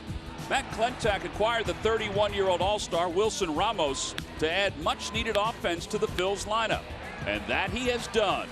In his first 14 games with the Phils, Wilson batted .362 with 8 extra base hits and 9 runs batted in. His bat and contributions have been a major plus. And it's brought to you by Independence Blue Cross. Live fearless. Well, there is Wilson Ramos, who is scheduled to start game 2 with Jake Arrieta out on the mound. We may see his bat at some point in this game number 1. We will see another pitcher here as Hector Neris will take over. This will be the 46th game for Hector. 1-3 with a 5.31 ERA. He allowed his first run just the other day since being brought back from the minor leagues. Phillies trail at 2-0. Just haven't been able to get any offense going today.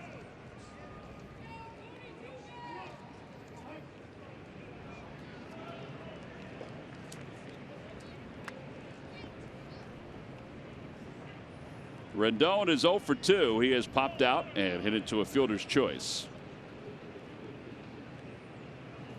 And a first pitch fastball down and away. Ben, you're right. We got a little tape on the home plate umpire's wrist. I told you. Bruce Dreckman was hit with a foul ball earlier.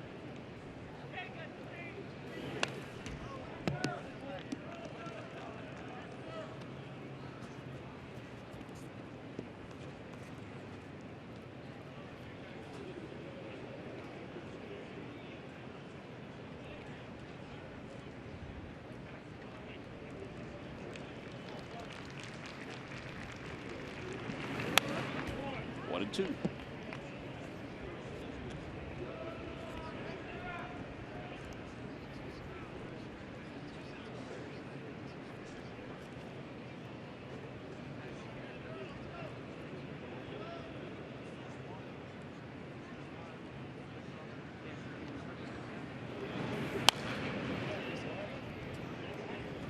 Heater after heater.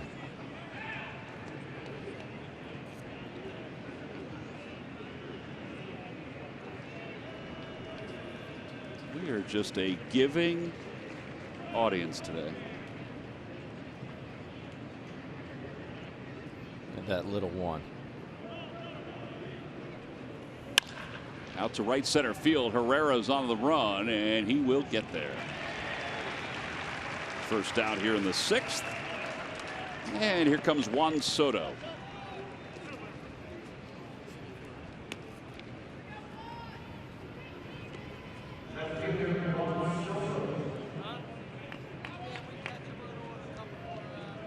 Soto is 0 for 2. He is struck out and he's grounded out to second.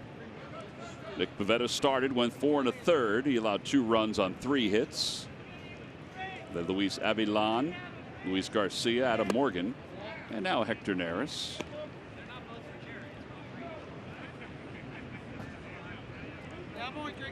Soto is in a battle for the Rookie of the Year award with Ronald Acuna of the Braves.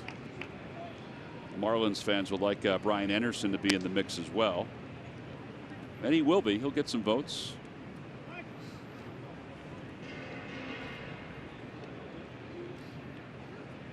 I think the MVP race in both leagues very intriguing, and the rookies of the year. Outside 2-1. So many guys that are having unbelievable years. A lot of people feel like National League is Baez. I think maybe Carpenter. Some others feel it's Arenado. Or even Trevor Story from the Rockies. And Christian Yelich from the Brewers. All good names. American League, you got Mookie Betts, you got J.D. Martinez. That's only to name a couple. Out towards short. Diving stop by Kingery. Quickly to his feet. And the throw a little wide. And Soto's aboard. Very quick to his feet. May have rushed his throw a little bit, knowing that Soto can get down the line. But just to even get to this ball, outstanding play by Scotty Kingery.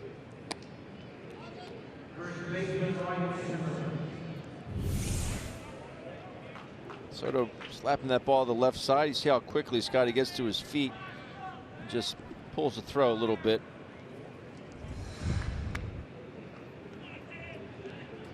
Well, now Zimmerman. Zimmerman is 0 for 2. He's grounded to short twice. Had a first pitch fastball. It's 0-1.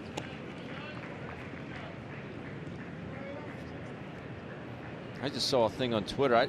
And again, you don't pay as much attention to the teams in the American League, but Frankie Lindor, 41 doubles, 34 home runs.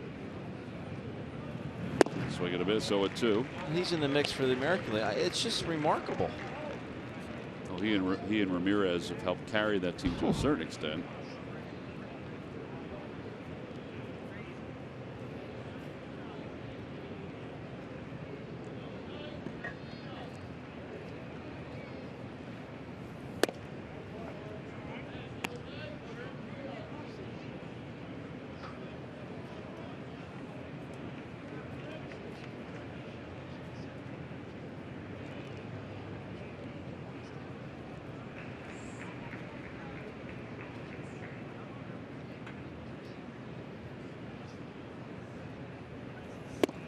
Got him. 94-mile-an-hour fastball. 2 outs. And now Defoe.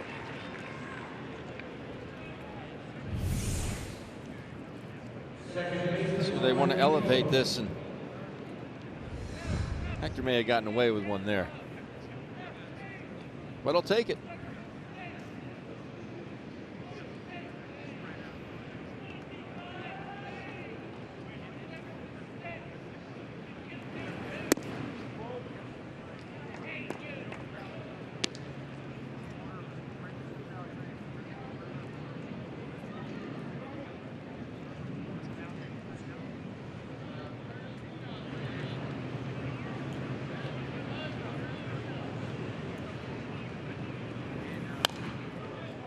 Ball, 1 strike. Phillies half of the 6th inning will have Alfaro, the pitcher's spot, and then the top of the order. The Nationals do not have anybody loosening up in their bullpen. Fetty's been in control. He's only allowed 1 hit.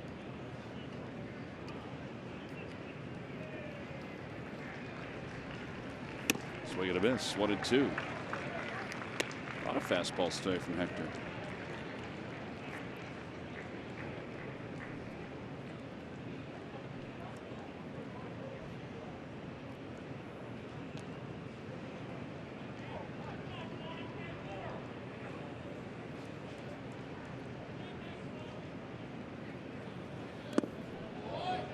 One thing that we've seen from Hector over the years, though, he hasn't lost velocity. I mean, he throws, not today, but years past, games past, he's thrown overwhelmingly more splitters than fastballs.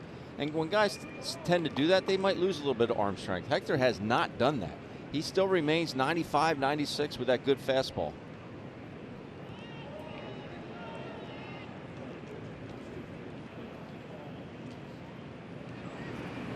That one floats outside, so the count is full, 3-2. Keyboom is on deck.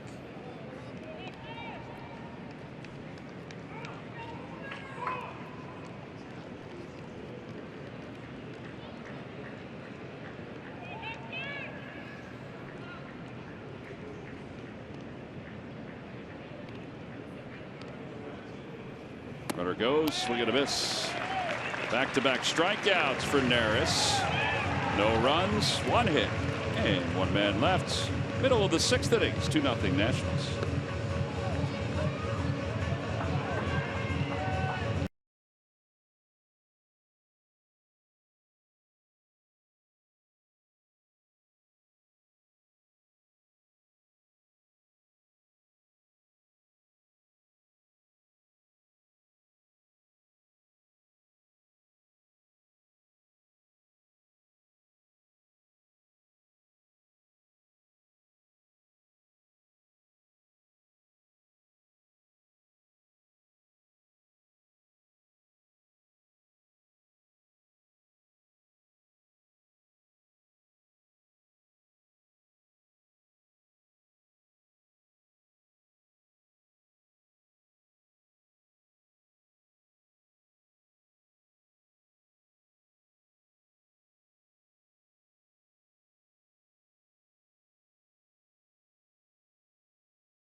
I don't know if anybody anticipated, maybe folks around the Nationals, that Fetty would be this good today. No, he has been really, really good, especially with that fastball. We talked about majority of those strikeouts coming with that good fastball.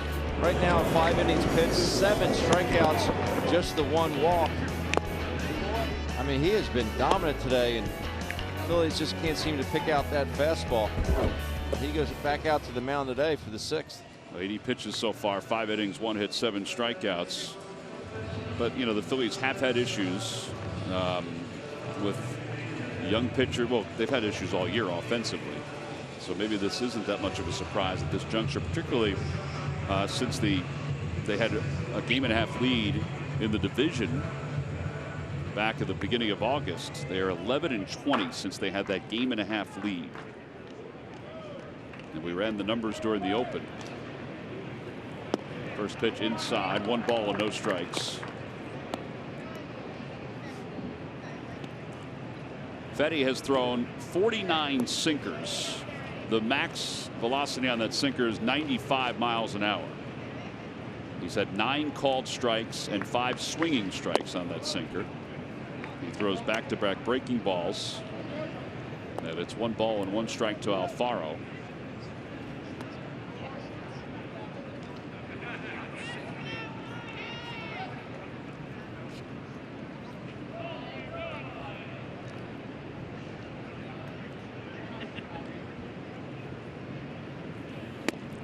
Two and one. Wilson Ramos is out on deck.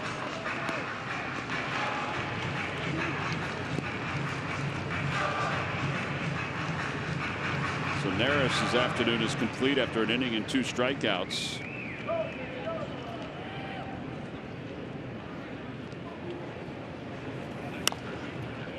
Two and two.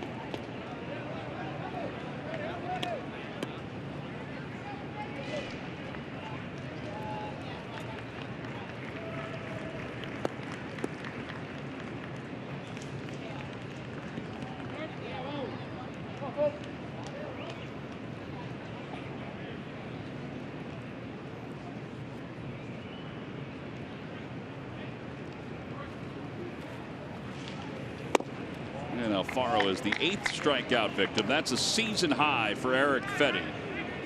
There's one away here in the 6th inning.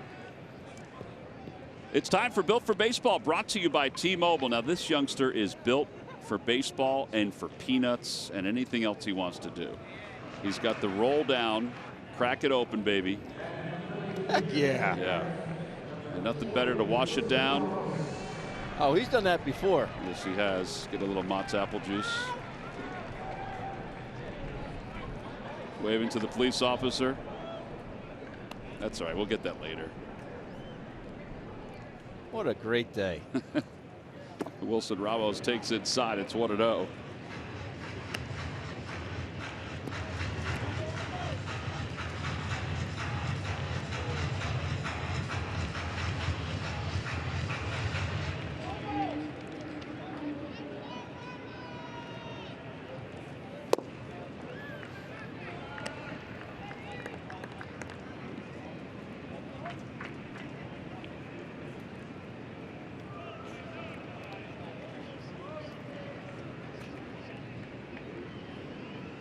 One ball and 1 strike. 1-2.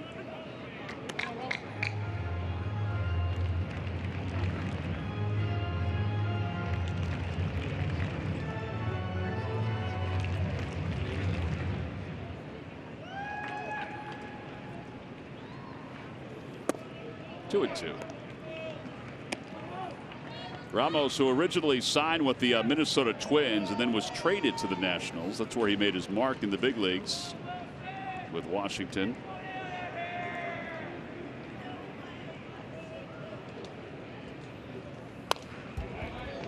He waited a long time to spoil that pitch.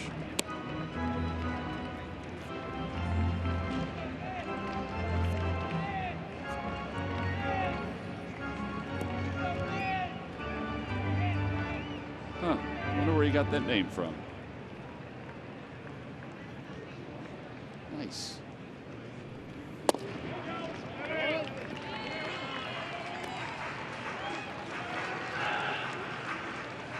What's up, fella?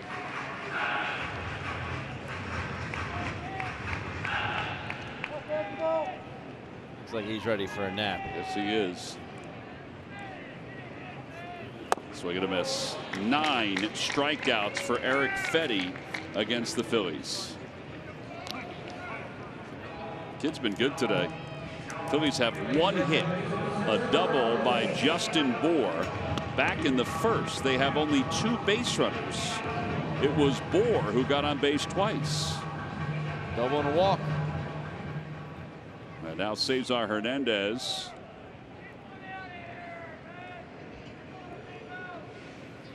And Cesar back through the middle off the second base bag. And there's the first hit for the Phils since the first inning.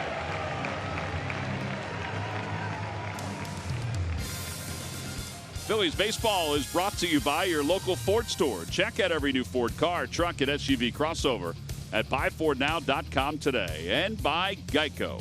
15 minutes could save you 15% or more on car insurance. Dave Martinez is coming out. Rhys Hoskins is coming up. I think he would like to have a different pitcher throw to Rhys. He just asked Keyboom something. He's flied out in the first and struck out in the fourth. It's Dave Martinez's decision. It's not ours, but from afar, my thought is you got to let this kid get through this sixth inning, don't you? For his sheer growth. That's why I think a lot of young pitchers, they don't know how to get through an inning because they've never had to do it before. Particularly later on, they don't have to. They can't get through these troublesome spots.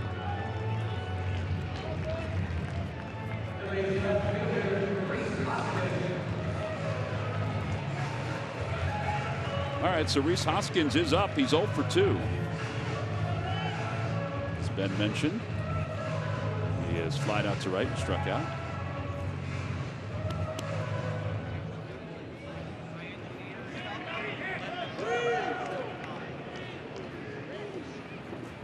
That one is just a little low.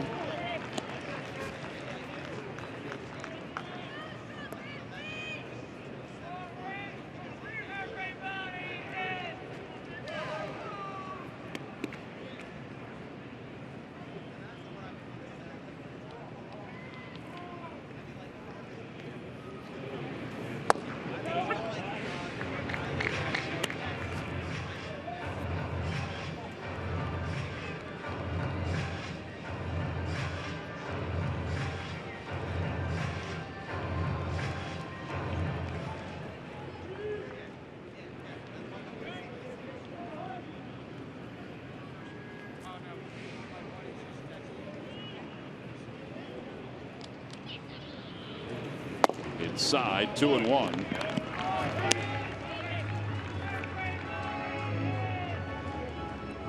Fetty is one of 16 pitchers this year that has 9 strikeouts or more in a game against the Phils. He has 9 today, which is a career high.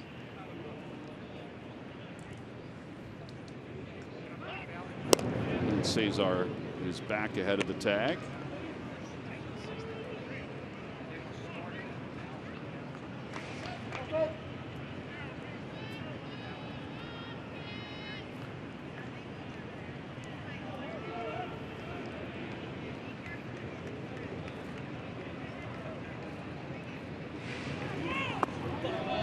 One.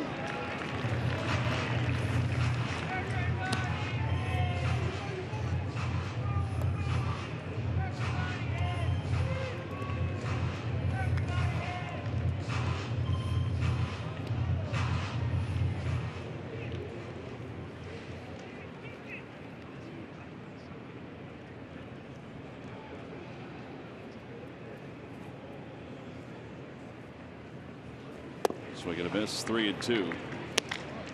All right, so Cesar will be off and running on this pitch. What do you think Rhys is going to see here, Ben? A slider again? He either goes back to that or he goes with that two-seamer trying to get underneath the hands of Rhys Hoskins.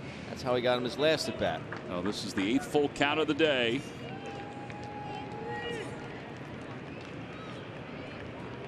Cesar, long lead off first. He'll be off on this pitch.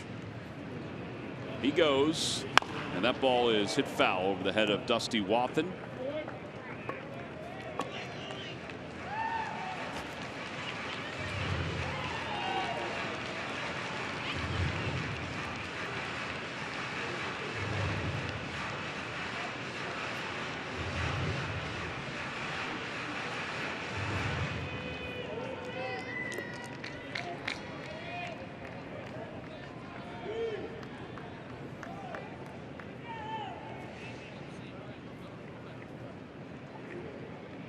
There goes Cesar again.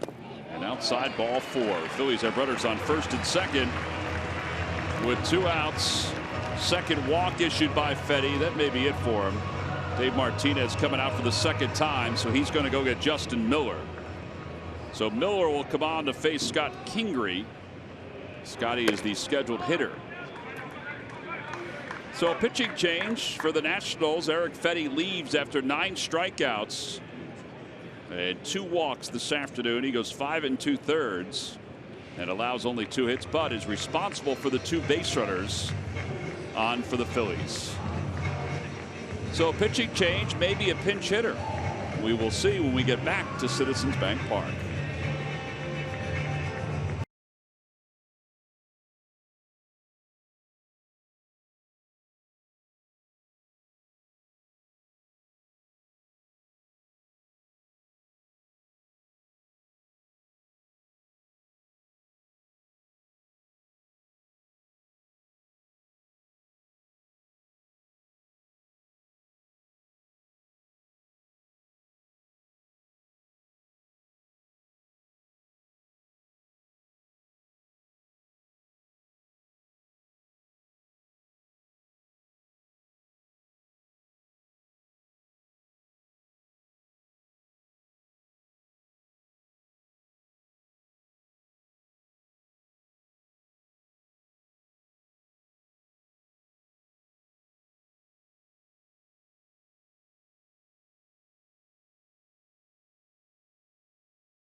Florida. The guy on the left will be there. The guy on the right, I don't know if Mike will be there for Phillies Fantasy Camp. Go to PhilliesFantasyCamp.com for more information.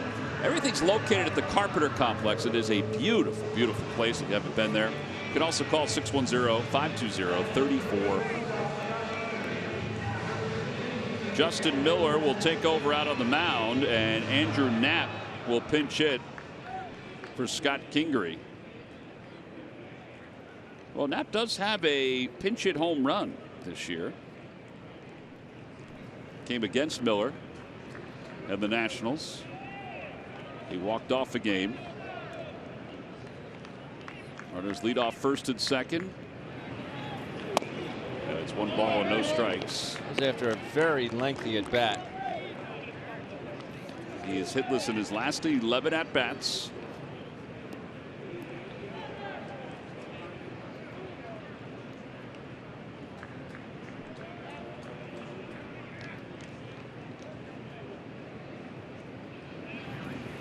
That one's out to right field. Eaton's going back. He's got a beat on it, and they'll reel it in. And the inning is over. So Miller gets the job done in relief of Fetty. Phillies lead 2. We'll go to the 7th inning. It's still 2-0 in favor of the Nationals.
Well, little Reese Bryant's pretty cute. Hopefully he's still awake watching this one. It's 2-0 as we go to the top of the 7th inning. Our Delaware Valley Honda dealers game summary.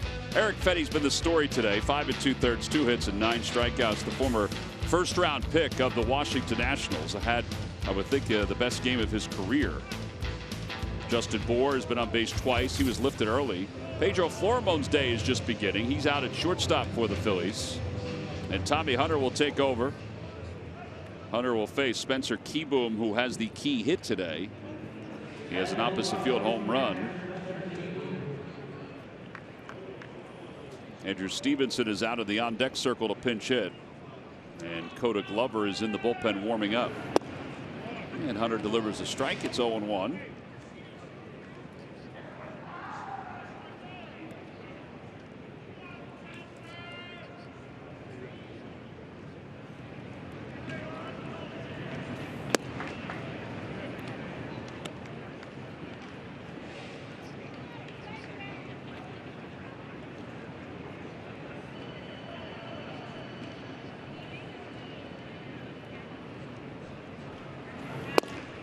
One and two, a cutter toward the outer edge for Tommy Hunter.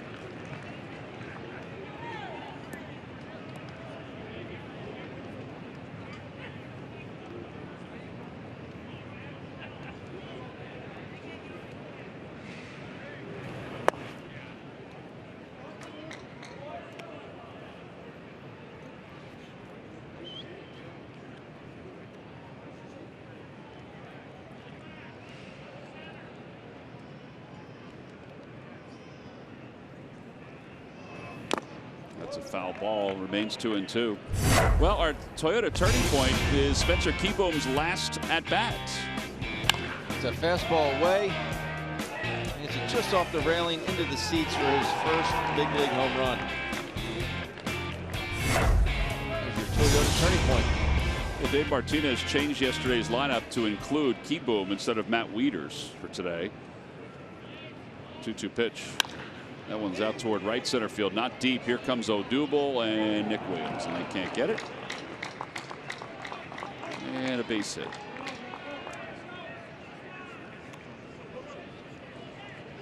And Kieboom's 2 for 3. And Andrew Stevenson will pinch hit. We mentioned this the last time Tommy Hunter was out in a ball game. Since the 30th of July, which was the first of the 2 Red Sox games, Tommy Hunter has an earned run average of 1.40. During that time, he's allowed now 11 hits and has struck out 10. Opposition hitting only 152 against him.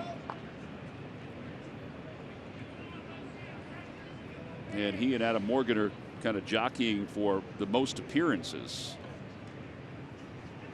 for a Phillies reliever.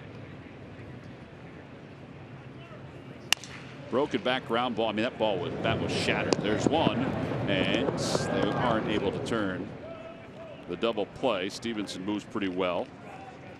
3-6 on the put out at second base. But again, Carlos makes sure of the lead runner, much like he did earlier in the ball game at third base.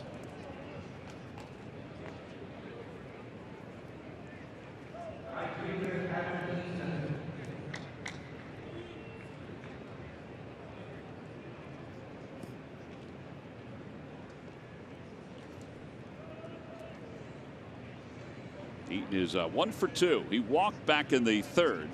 Started the game with a single to right.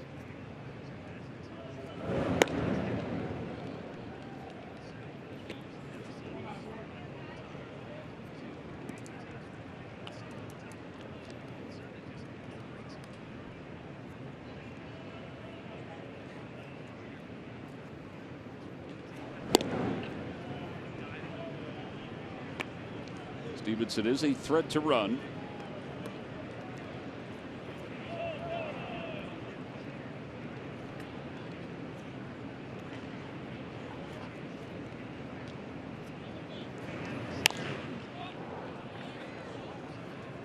Looks like Cabrera makes the call on the catch. And there are 2 outs. That was a good pitch. Yeah, it was. It's tied up the last couple lefties here I think the thing about Tommy is that his velocity, he's maintained it throughout the year. And it's even gotten a tick or two higher at times. But he's really maintained that velocity, even with all the work that he's put in. Now, with the Phillies struggling recently, he doesn't get as many outings. He worked 3 games on the road trip.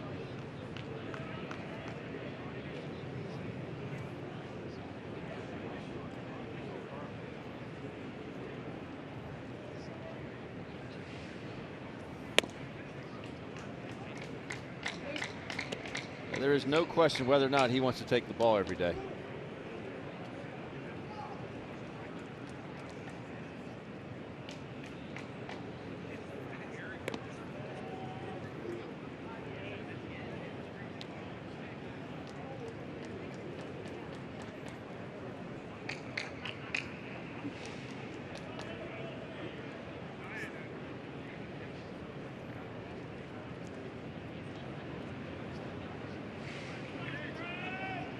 One ball and no strikes to Turner.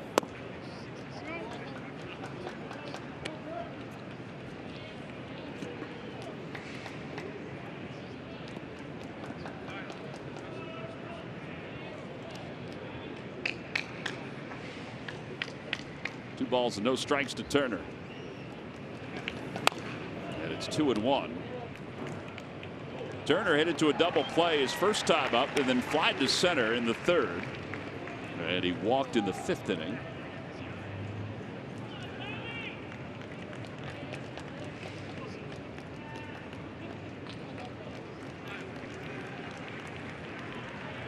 Trying to freeze Stevenson over at first base, give the offense another chance. That ball goes right on by Alfaro. He throws to second base and in time to get Stevenson. Woo! Just like they drew it up. That's some velocity from Jorge Alfaro. Ball really does take a true bounce off that wall. A break for the Phils. Will stretch and the offense will step back up when we return.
Yes, he did. Wild pitch. It goes down as a fielder's choice. 2-4.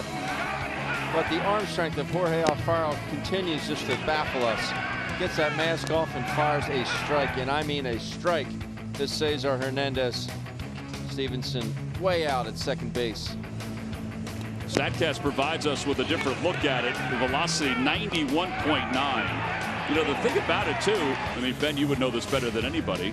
Our defensive play of the game brought to you by your local Hyundai dealers, is how he got himself in position to throw, sensing, you know, that there was a play, but that his momentum was already taking him toward the bag. It was almost like a middle infielder taking a relay throw from an outfielder and getting yourself in the position to make that transition throw to home plate.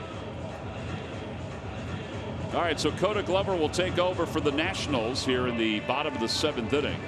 Phillies have managed only 2 hits today, 2 hits and 2 walks. Eric Fetty went the first 5 2/3. He struck out 9. Justin Miller got the last out of the 6th inning, and now Santana, who was 0 for 2.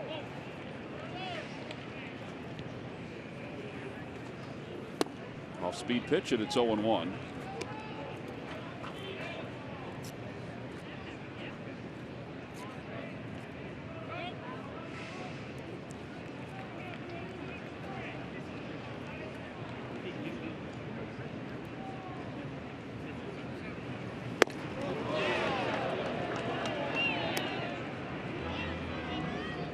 One ball, one strike.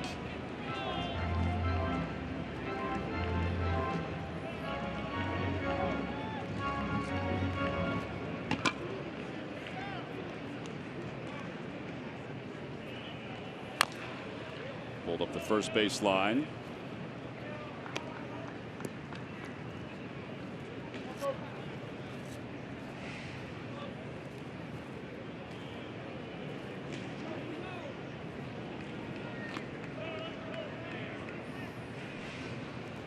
The lefty Matt Grace warming up with the bullpen.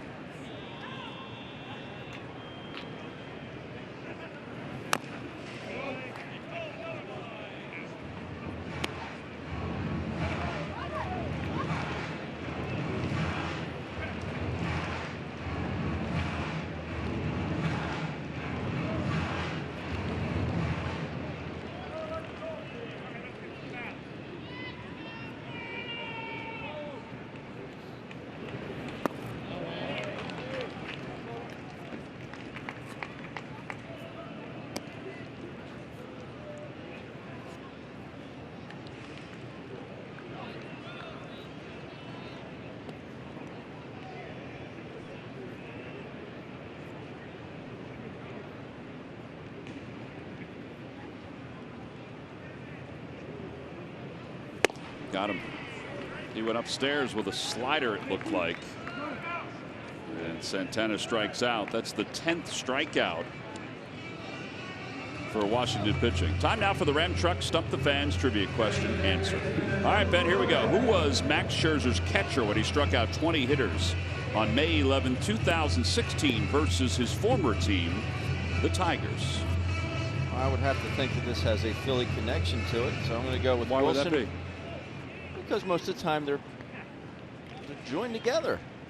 One has a correlation with the other. I'm going to go with Wilson Ramos. All right, you can do that if you want. Wilson Ramos is correct. Log back on to Phillies.com to find out if you're the winner of a Phillies prize pack.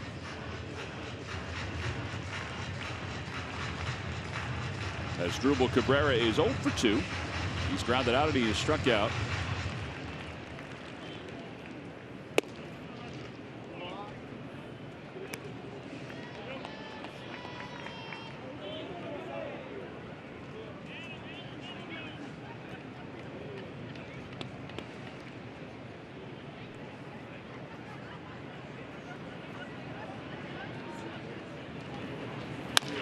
Over to the right side, Defoe. 2 outs.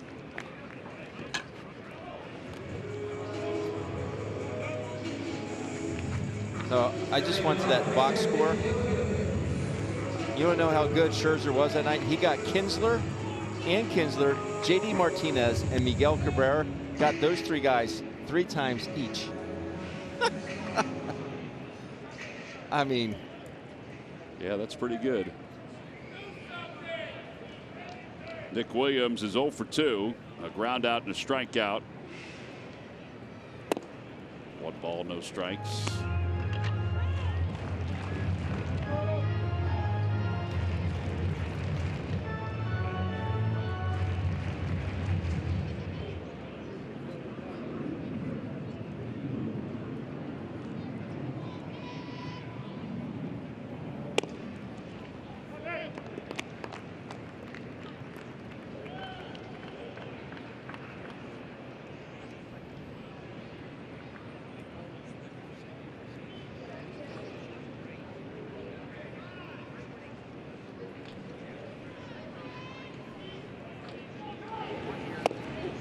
2-1. Another changeup. Boy, he's got a good one today.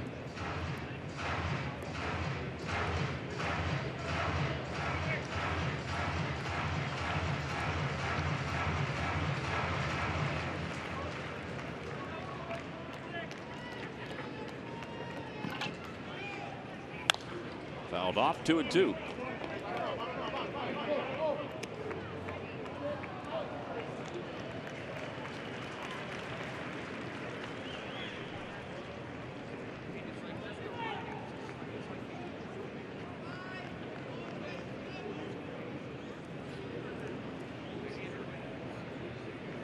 Jose Bautista's got a bat, so he is potentially going to pinch hit for the pitcher's spot if we get there.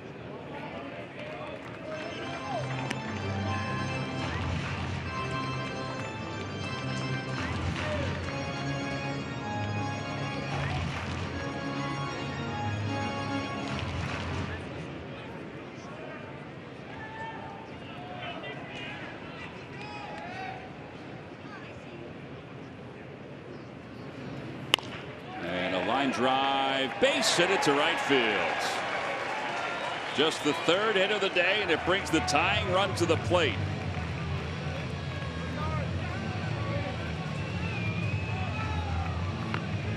That's the whole story, too, is that it's only a 2-0 deficit, but when you are scuffling offensively the way the Phillies have been, Derek Lilliquist is coming out. When you're scuffling offensively the way the Phillies have been for quite a while, a 2-0 deficit sometimes seems like it's a 7-run deficit. Well, there's the bloop. Now we just need the blast. All right, so we've seen mostly changeups from Glover as Greg Holland warms up in the bullpen. If you're Odubel, I mean, do you sit on that at all?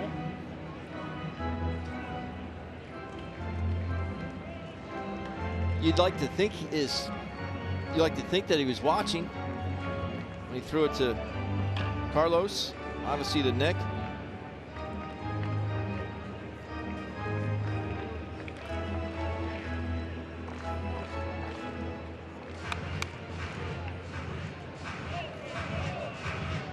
So Herrera's coming up with a runner at first base.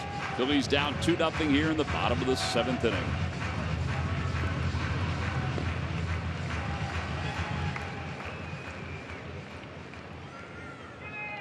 If there ever was a good time for number 22, this would be it.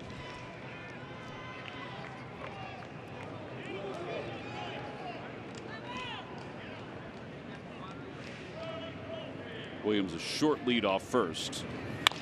It's a fastball hit down the left field line. Soto on the run over toward the stands, reaches in, and he made the catch. What a play by the left fielder Juan Soto of the Washington Nationals. You don't see that every day. That's some athleticism. And he just saved the inning for the Nats. Man. Well, that's as good as it gets. We'll move on to the 8th inning with the Phillies trailing it 2-0.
Visit DelvalHondaDealers.com.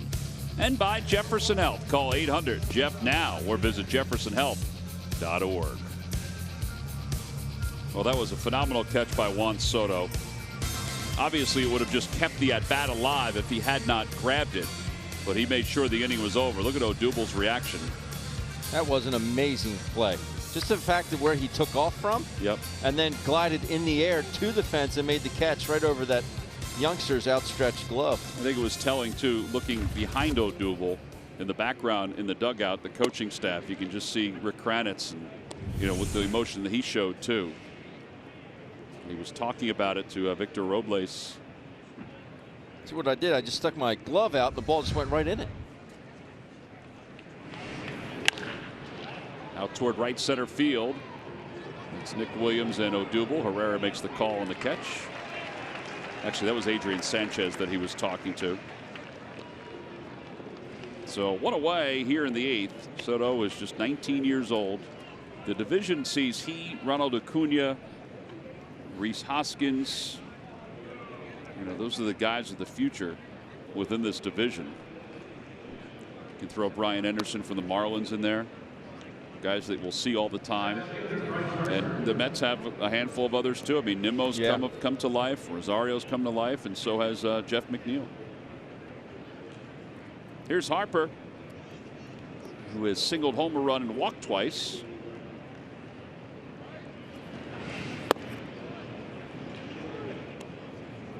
Every time a Phillies pitcher throws a pitch of 95 miles per hour or more, Comcast will make a contribution to Phillies charities. Phillies baseball is brought to you by Xfinity, the fastest internet in Philadelphia.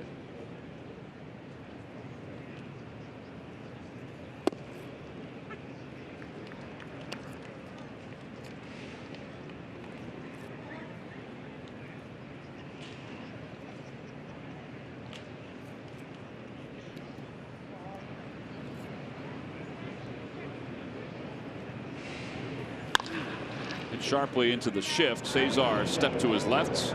2 outs.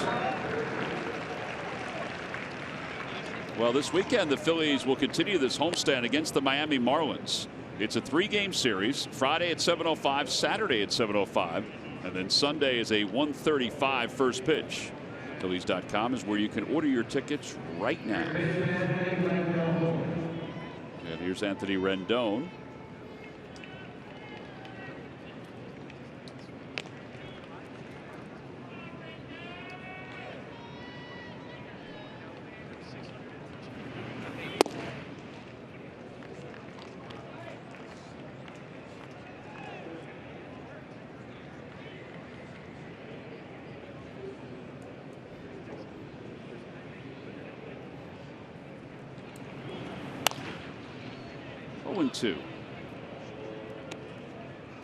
Tommy Hunter's continuing to be just a strike thrower.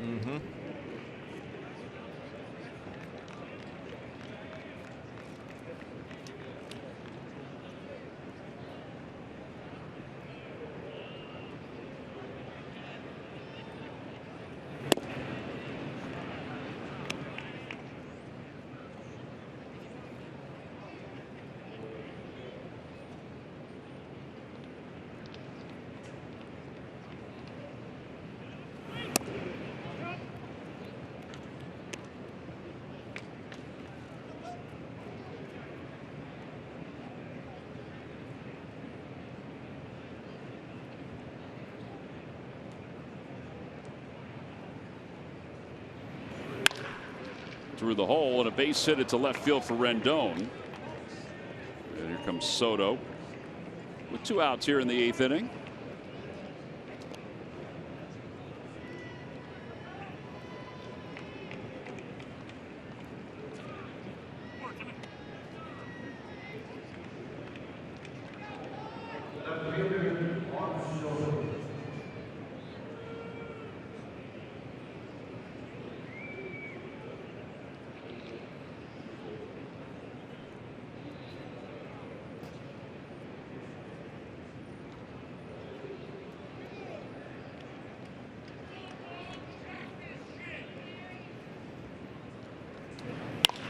That one's pulled over the head of Cesar into right field. Rendon will go to third.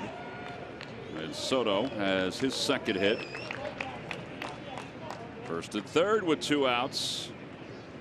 And now you've got Zimmerman.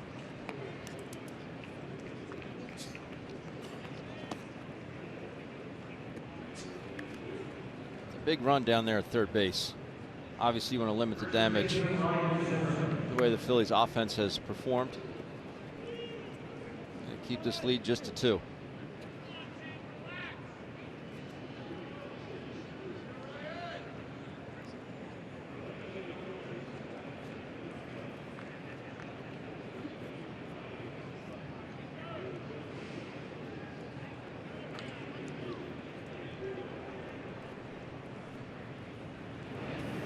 Back toward the middle, and Cesar has it go off his glove. Everybody is safe, and a run scores, and it's 3-0.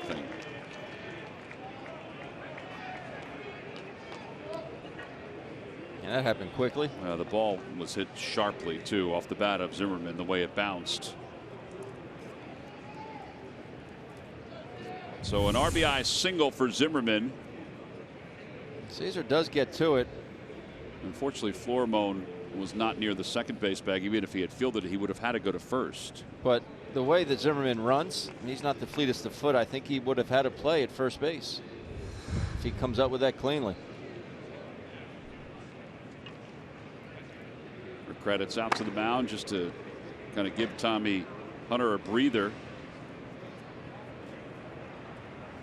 Austin Davis starts to warm in the bullpen.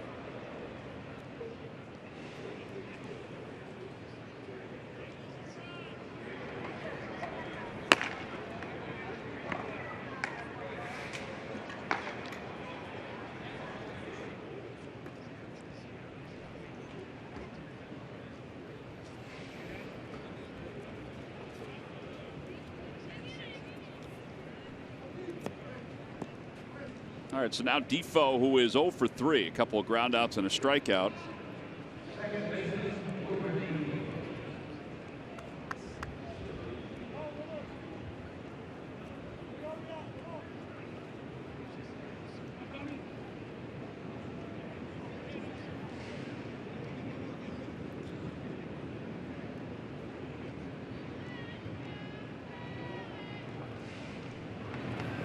Way inside, 1-0.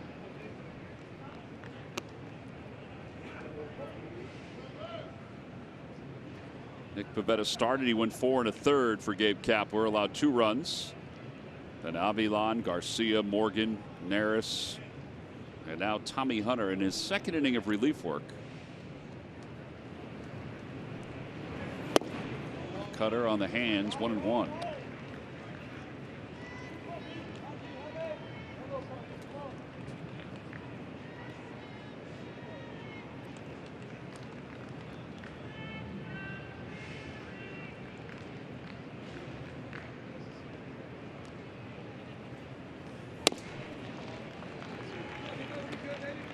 Just keeps chasing Defoe in there, doesn't it? Might as well keep throwing it in there.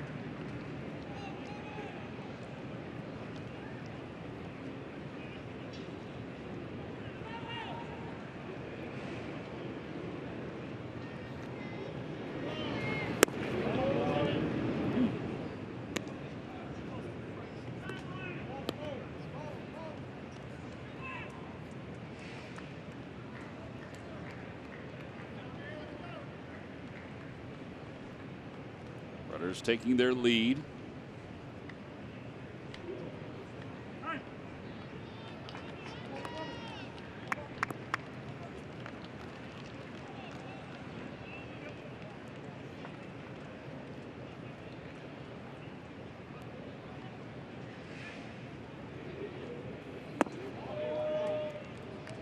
Now the runners now will be off on this next pitch.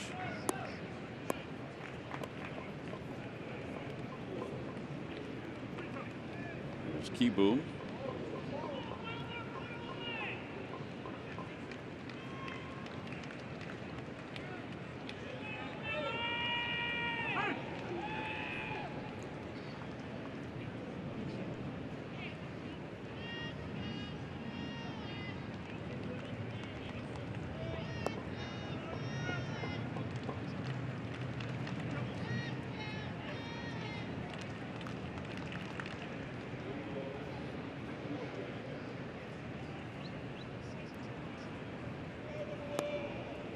don't think they're on the same page right now, No. Ben.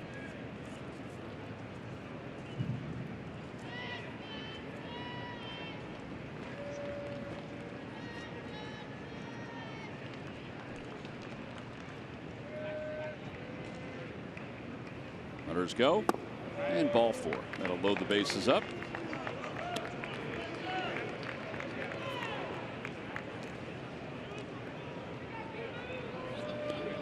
And Keyboom is coming up. Again, there's only the lefty warming up in the bullpen for the Phils.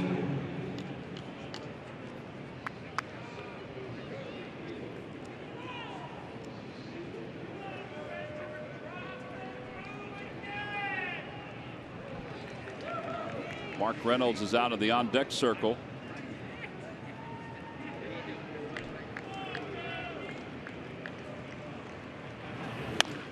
Fouls it away. Keyboom was homered today. That was back in the 5th inning.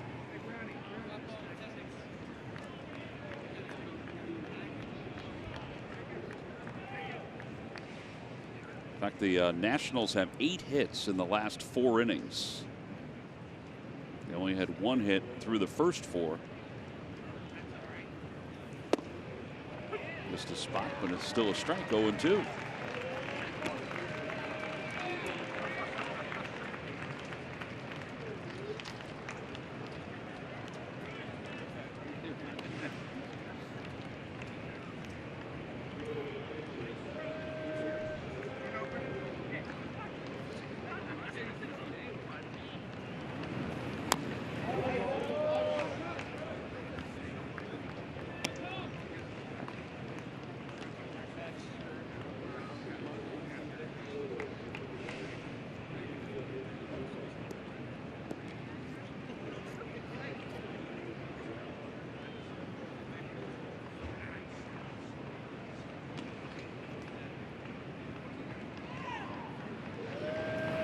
Ground ball to third base. Cabrera will just take it right onto the bag, and that will wrap up the 8th inning. But another run scores for the Nationals. They leave them loaded.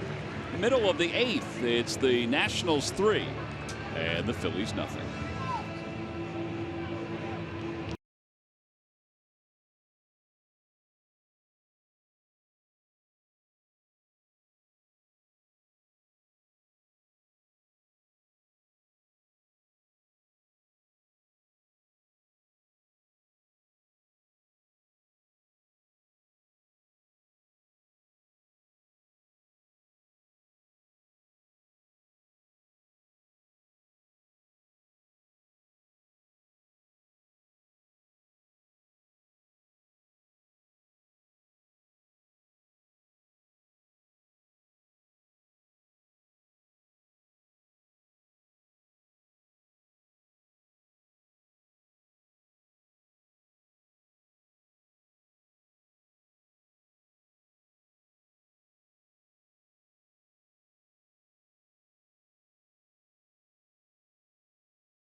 $15 ticket plus the first John is on us from Ashburn Alley. The options include Chickies and Pete's crab fries, Tony Luke's, or a Hatfield hot dog and Coke. It's good for any home game in September. Go to Phillies.com/studentsteel for more information. All right, so here's Jorge Alfaro to face Greg Holland as we begin the bottom of the 8th inning. 6 outs left for the Phillies.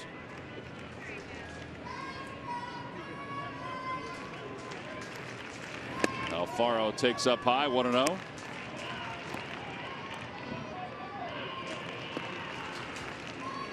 Holland a 5.31 ERA.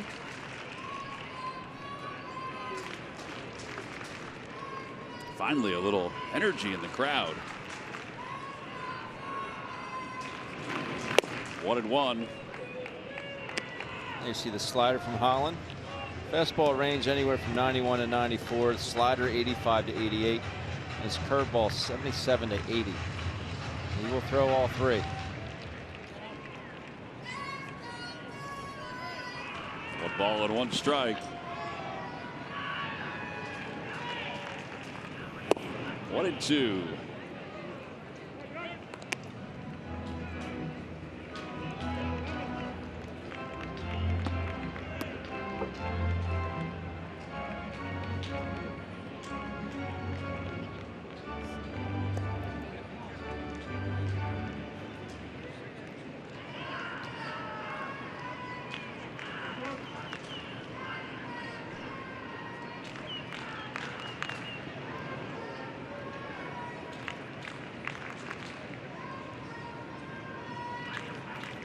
Outside, 2-2.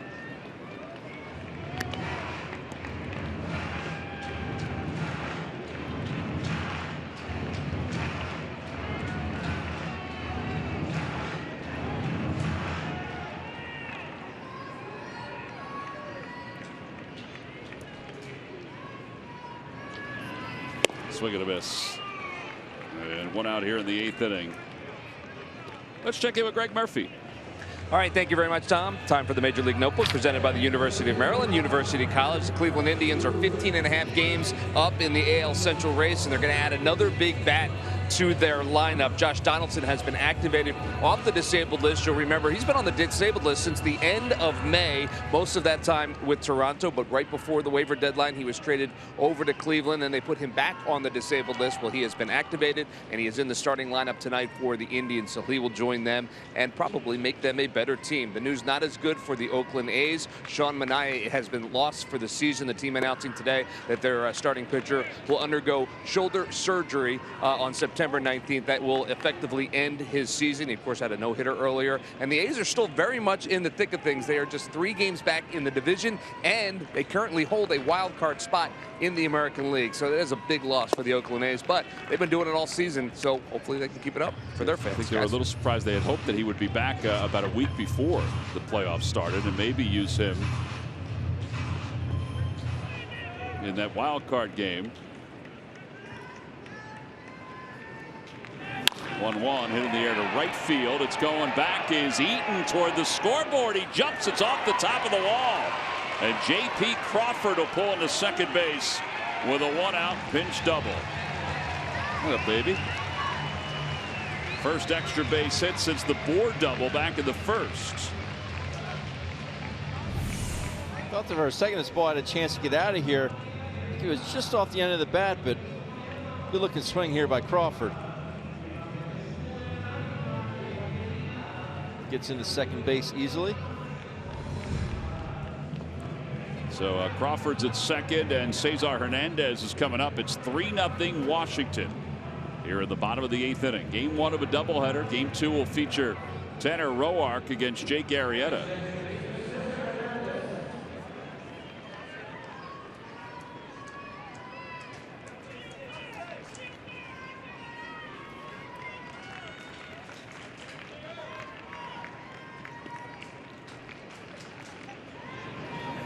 Cesar takes a strike. It's 0-1. Cesar today is 1 for 3. Singled up the middle his last time up. That would score a run if he does that here.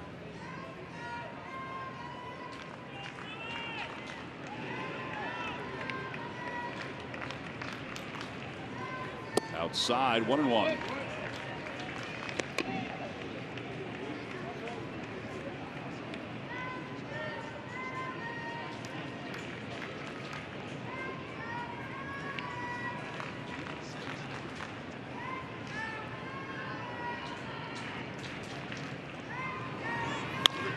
Pulled foul. Oh.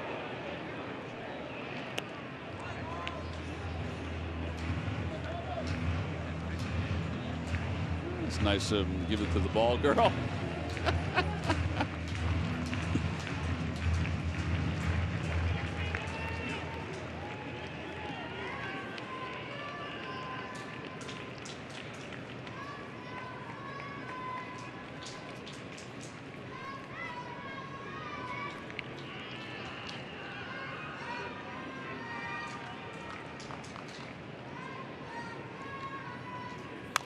Cesar stays alive. Good swing there. Yeah, it was a curveball. He decided late to take a swing at it. It would have been a strike, too. Yeah.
Checked his swing. Did he go? Yes, he did, says the third base umpire. Cesar just waves him off. So 2 outs. Take a look. Yeah, he went.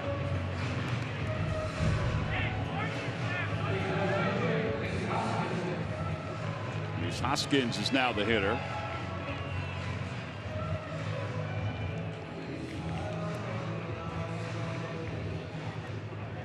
Reese is 0 for 2 with a walk.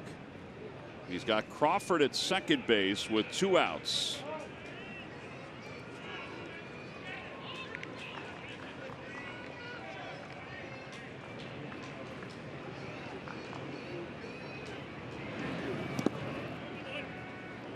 That's why that run last inning scored by the Nats, such a big one. Even if Reese goes up top here, it's still a 1-run ball game.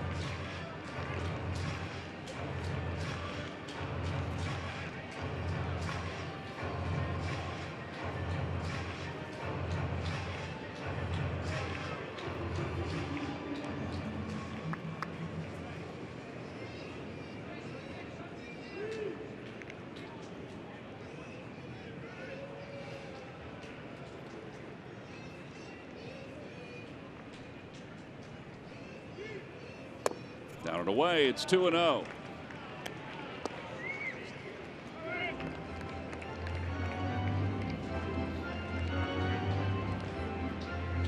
I still don't think Holland's going to give in here.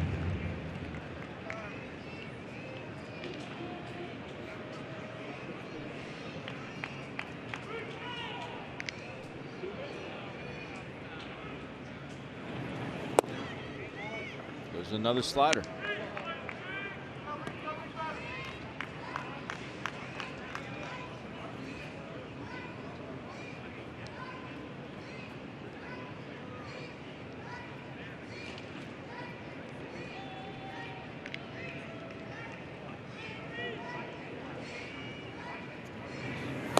Outside, 3-1.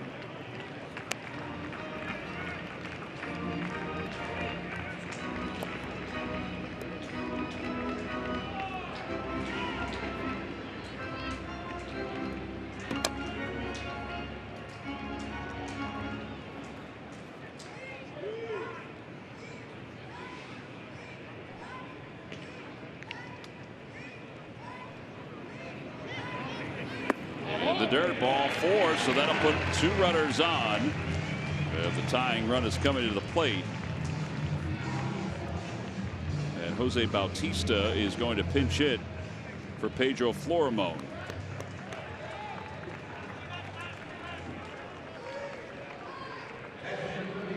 And Derek Lilliquist coming out. A little bit of the scouting report now.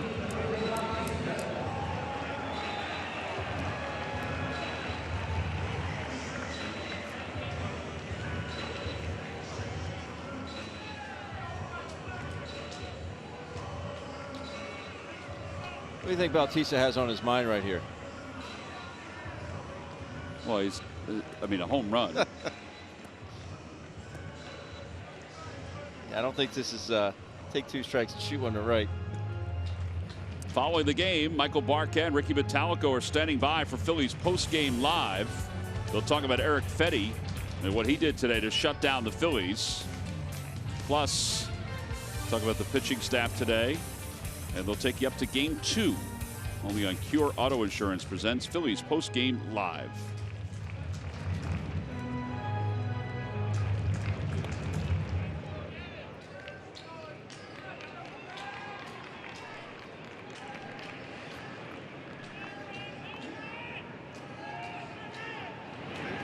Bautista takes outside. 1 ball, no strikes.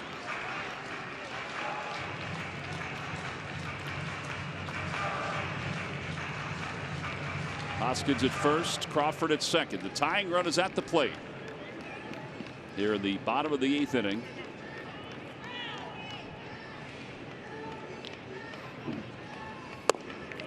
Two and 0.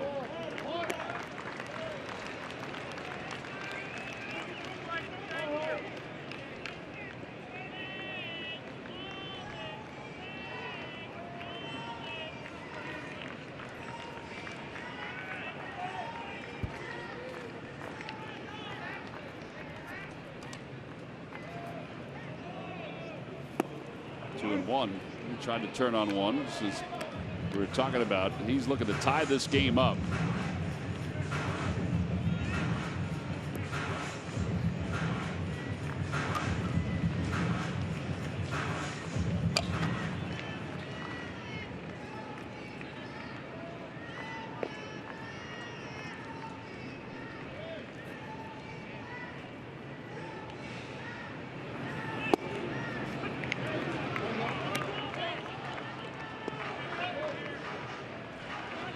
Bautista 11 home runs with the Mets. Still looking for his first one here with the Phillies. Phillies will take a base hit here and just keep the line moving, down 3-0.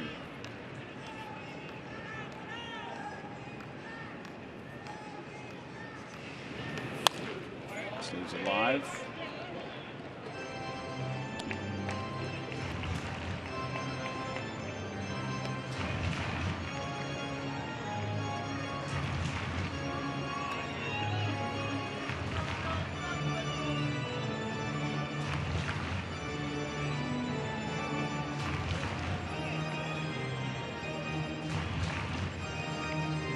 Still have to be looking for that fastball and react to anything off speed right here.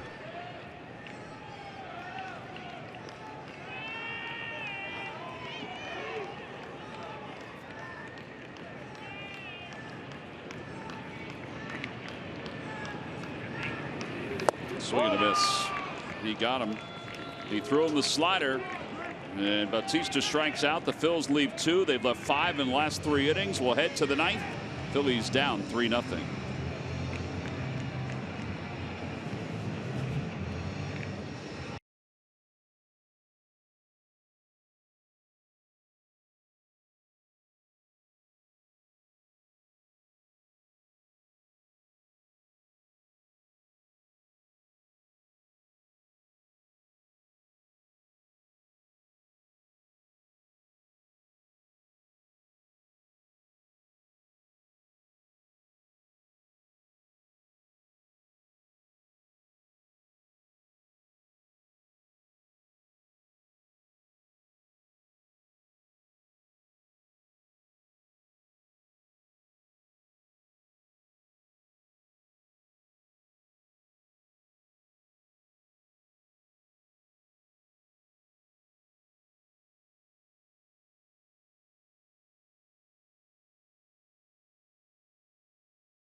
Out on the mounds. Davis 1-2 at ERA of 3.67. J.P. Crawford will stay in the ball game and play a shortstop. He is the 4th shortstop today for the Phillies. It was Cabrera, Kingery, Florimon, and now Crawford. And Michael A. Tower will pinch hit here in the 9th inning.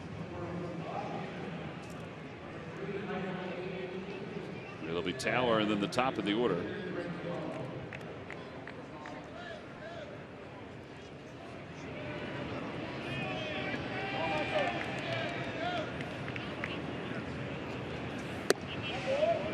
First pitch missed inside, and it's 1-0.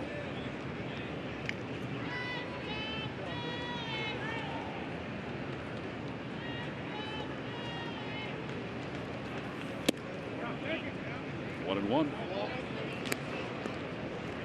Sean Doolittle back in action and looking to pick up the save if the score remains 3-0.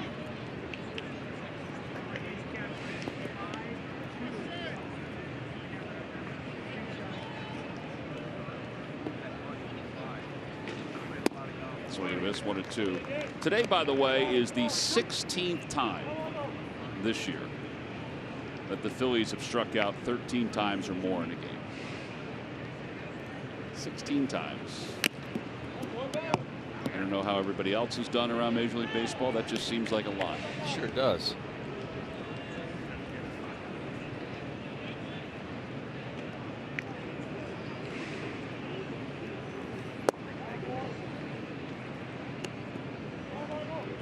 It is the 56th time that they've struck out at least 10 times in a game. 2 balls and 2 strikes. Out to right field and right at Nick Williams. 1 away here in the 9th. 9 of those strikeouts were against the starter, who came in today's ballgame with a 6 ERA. And now Adam Eaton. Eaton is 1 for 3.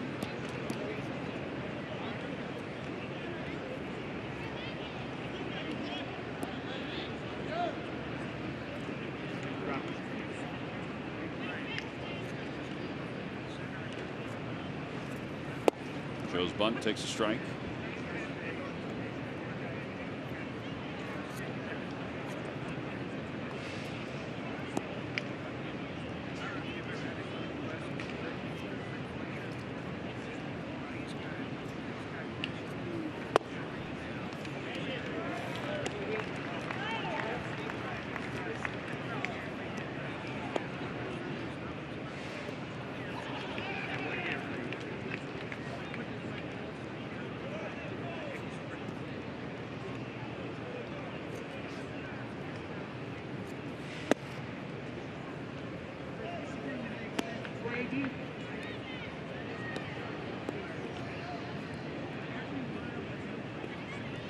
Actually, my math was off on that, Ben.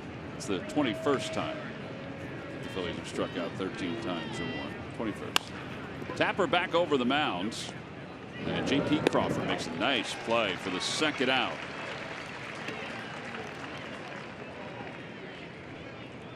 And that'll bring Trey Turner up.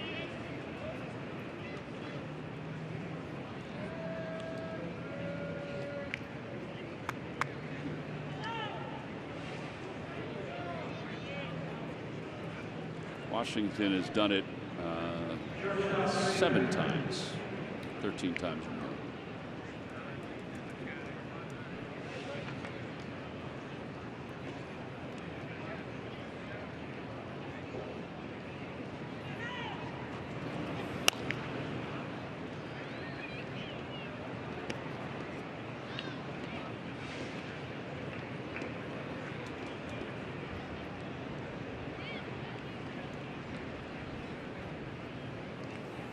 Down and away, and it's 1-1.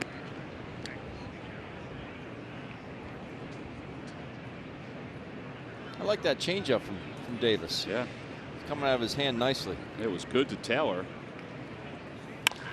Out toward left center field. That one wasn't as good. And it is going to be off the base of the wall. Hoskins will play it in. And Turner's at second base with his 21st double of the year.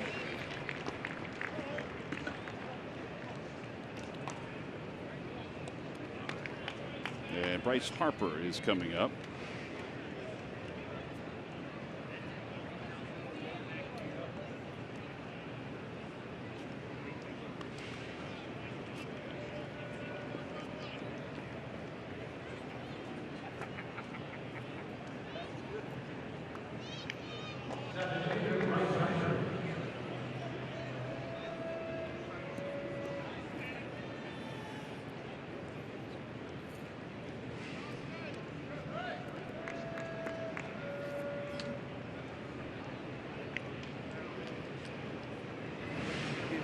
That one goes right between the legs of Alfaro. Does he have Turner again? And he does not.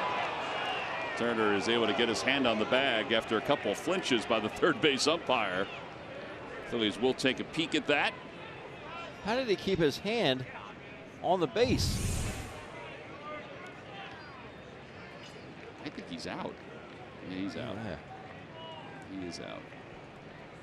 All right, so they'll review it, and that'll be the second time that there'll be a fielder's choice. That's unbelievable. With Alfaro getting an assist. As long as they see this the way we do, which right there is pretty definitive. Yeah.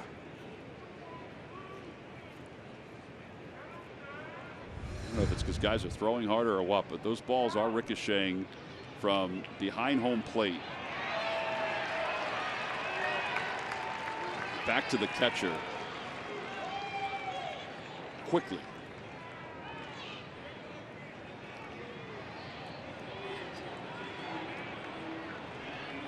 Rendon and Harper headed in the dugout. Cabrera just threw the baseball to the Nationals dugout. Phillies are starting to walk off. Reese is already on the infield grass. Nick Williams is about 20 feet from the dugout, and he is out at third. So no runs, one hit, and nobody left. We go to the bottom of the ninth inning. Last chance for the Phillies.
Fifth inning, and right now, Ben, this is the only run the Nationals need.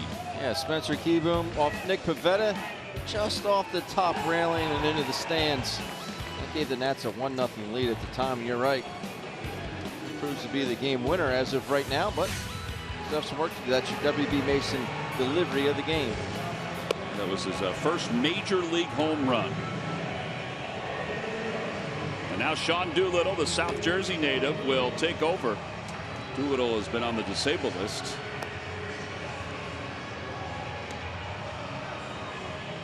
And in his 37th game now, 1.42 earned run average.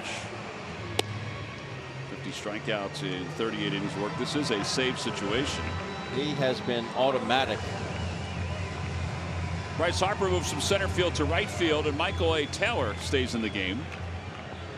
And he will play center.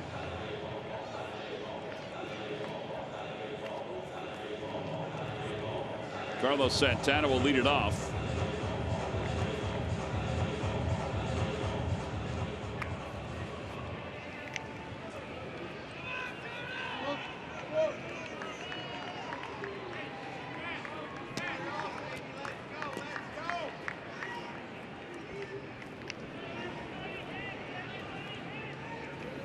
First pitch is inside. Sean Doolittle threw 3 simulated games just to see if his injured left foot was healthy enough to come back.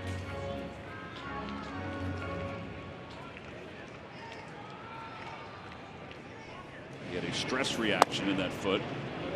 2 balls and no strikes. The last simulated game was September 5th.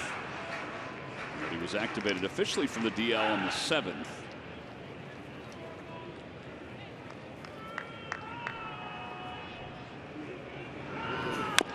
Little tapper.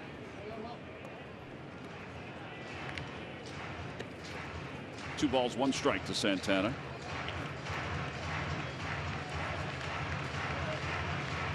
Reminder, after Phillies post-game live presented by Pure Auto Insurance, we will have game number 2. That's 30 minutes after this one comes to a close, which is pretty close, depending on what happens here, to the start time, the regular start time. Not if the Phillies can rally.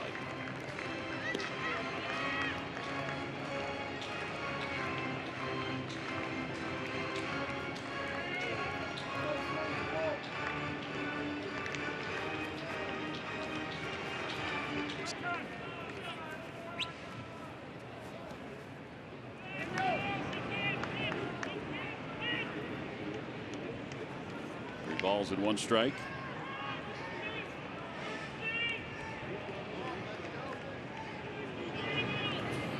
All 4, so Santana walks.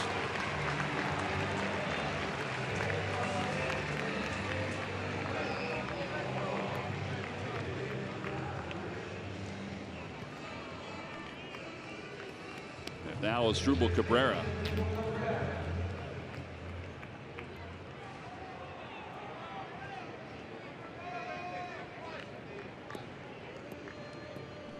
His first outing coming off the disabled list, Doolittle went 2/3 of an inning. Yeah, that was against the Cubs. Cabrera takes outside.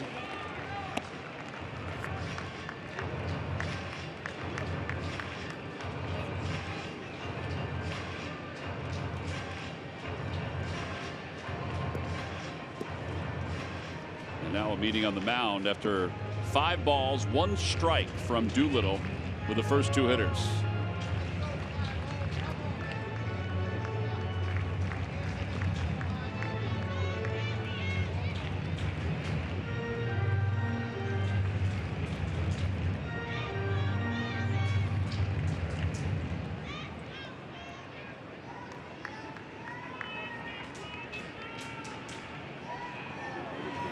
Outside, 2-0.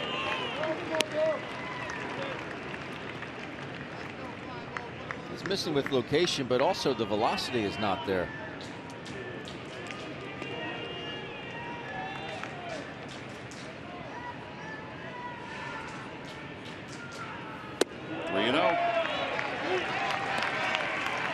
He's typically 93 to 96. He's been 91 to 93. Aaron Altair is on deck. He'll pinch hit for Nick Williams.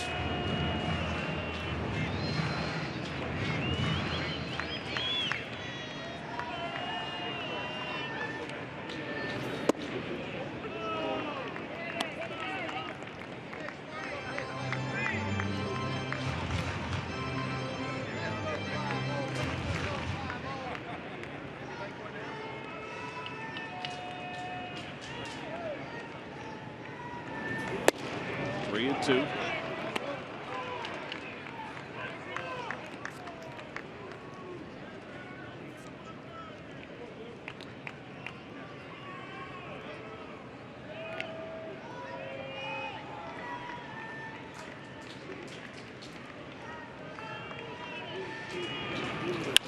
Down the left field line and foul. Went a good ways, but it hooked foul. And it remains 3-2. How quick was that bat?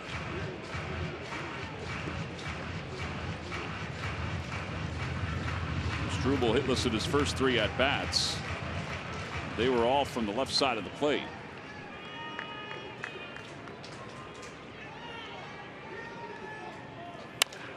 out to right field. It's not deep.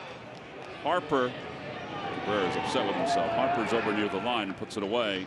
And 1 out. And here comes Aaron Altair to pinch hit.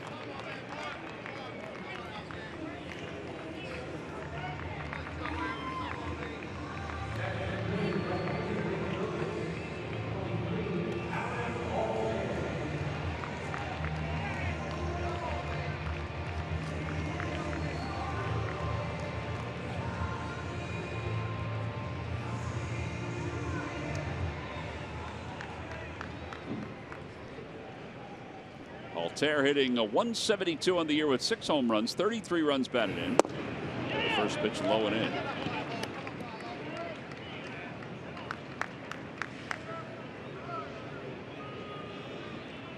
Franco is on deck.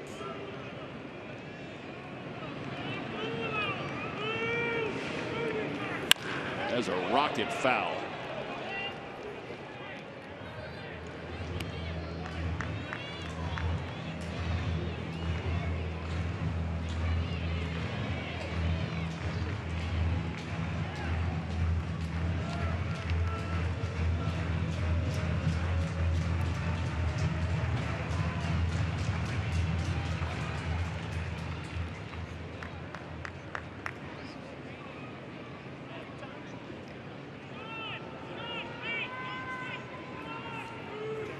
That one gets by Keyboom, and Santana was hesitant at first because he saw what happened with Alfaro today, but then makes it up to second base.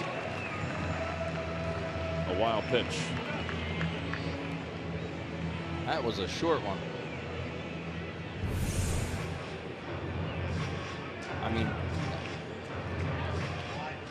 ball may have gone 55 feet.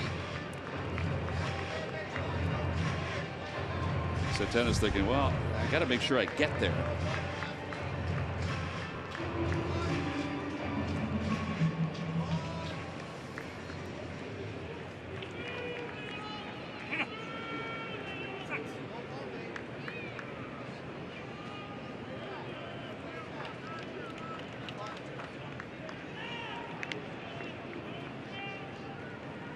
Two balls, one strike.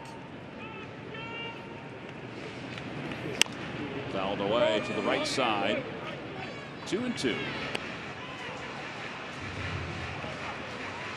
Well, the Nationals are down to 1 visit. I thought I heard Bruce Dreckman yell 6. I think that was for the amount of balls that he needed. Oh, okay. I thought he was looking over to the Nationals dugout.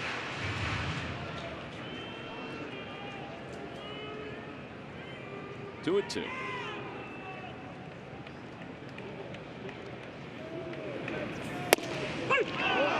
Strike 3 call. Second out. And Michael Franco will pinch hit. Look at pitch cast brought to you by PJ Wheelhands. Where Keyboom wants it. It's right at the top.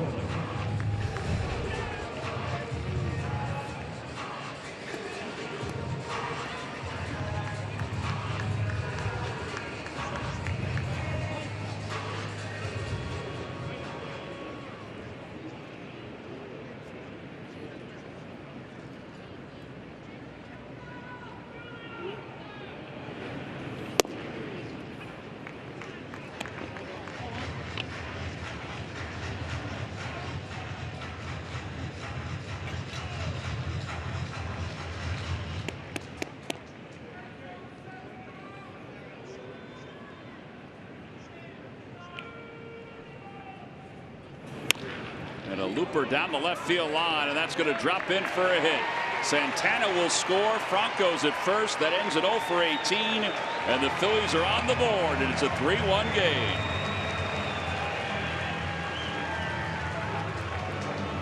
That leadoff walk coming around to score. Good piece of hitting there.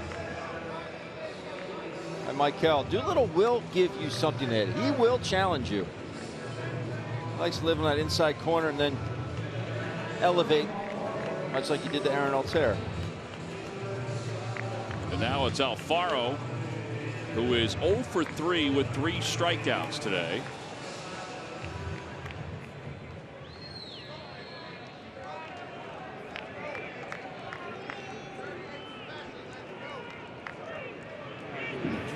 outside. It's 1-0.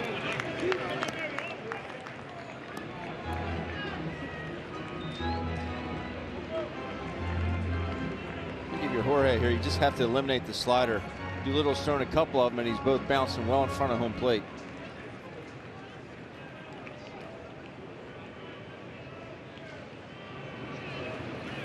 Swing and a miss.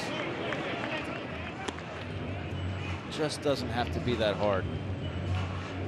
The swing of Jorge. He is just so stinking strong. His 75% is 100% for most other folks.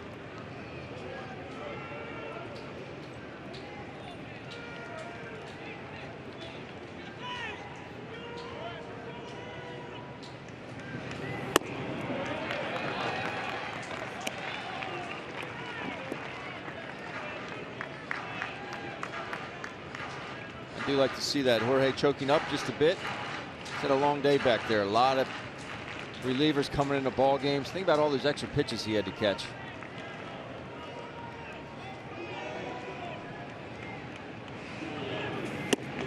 Two and two.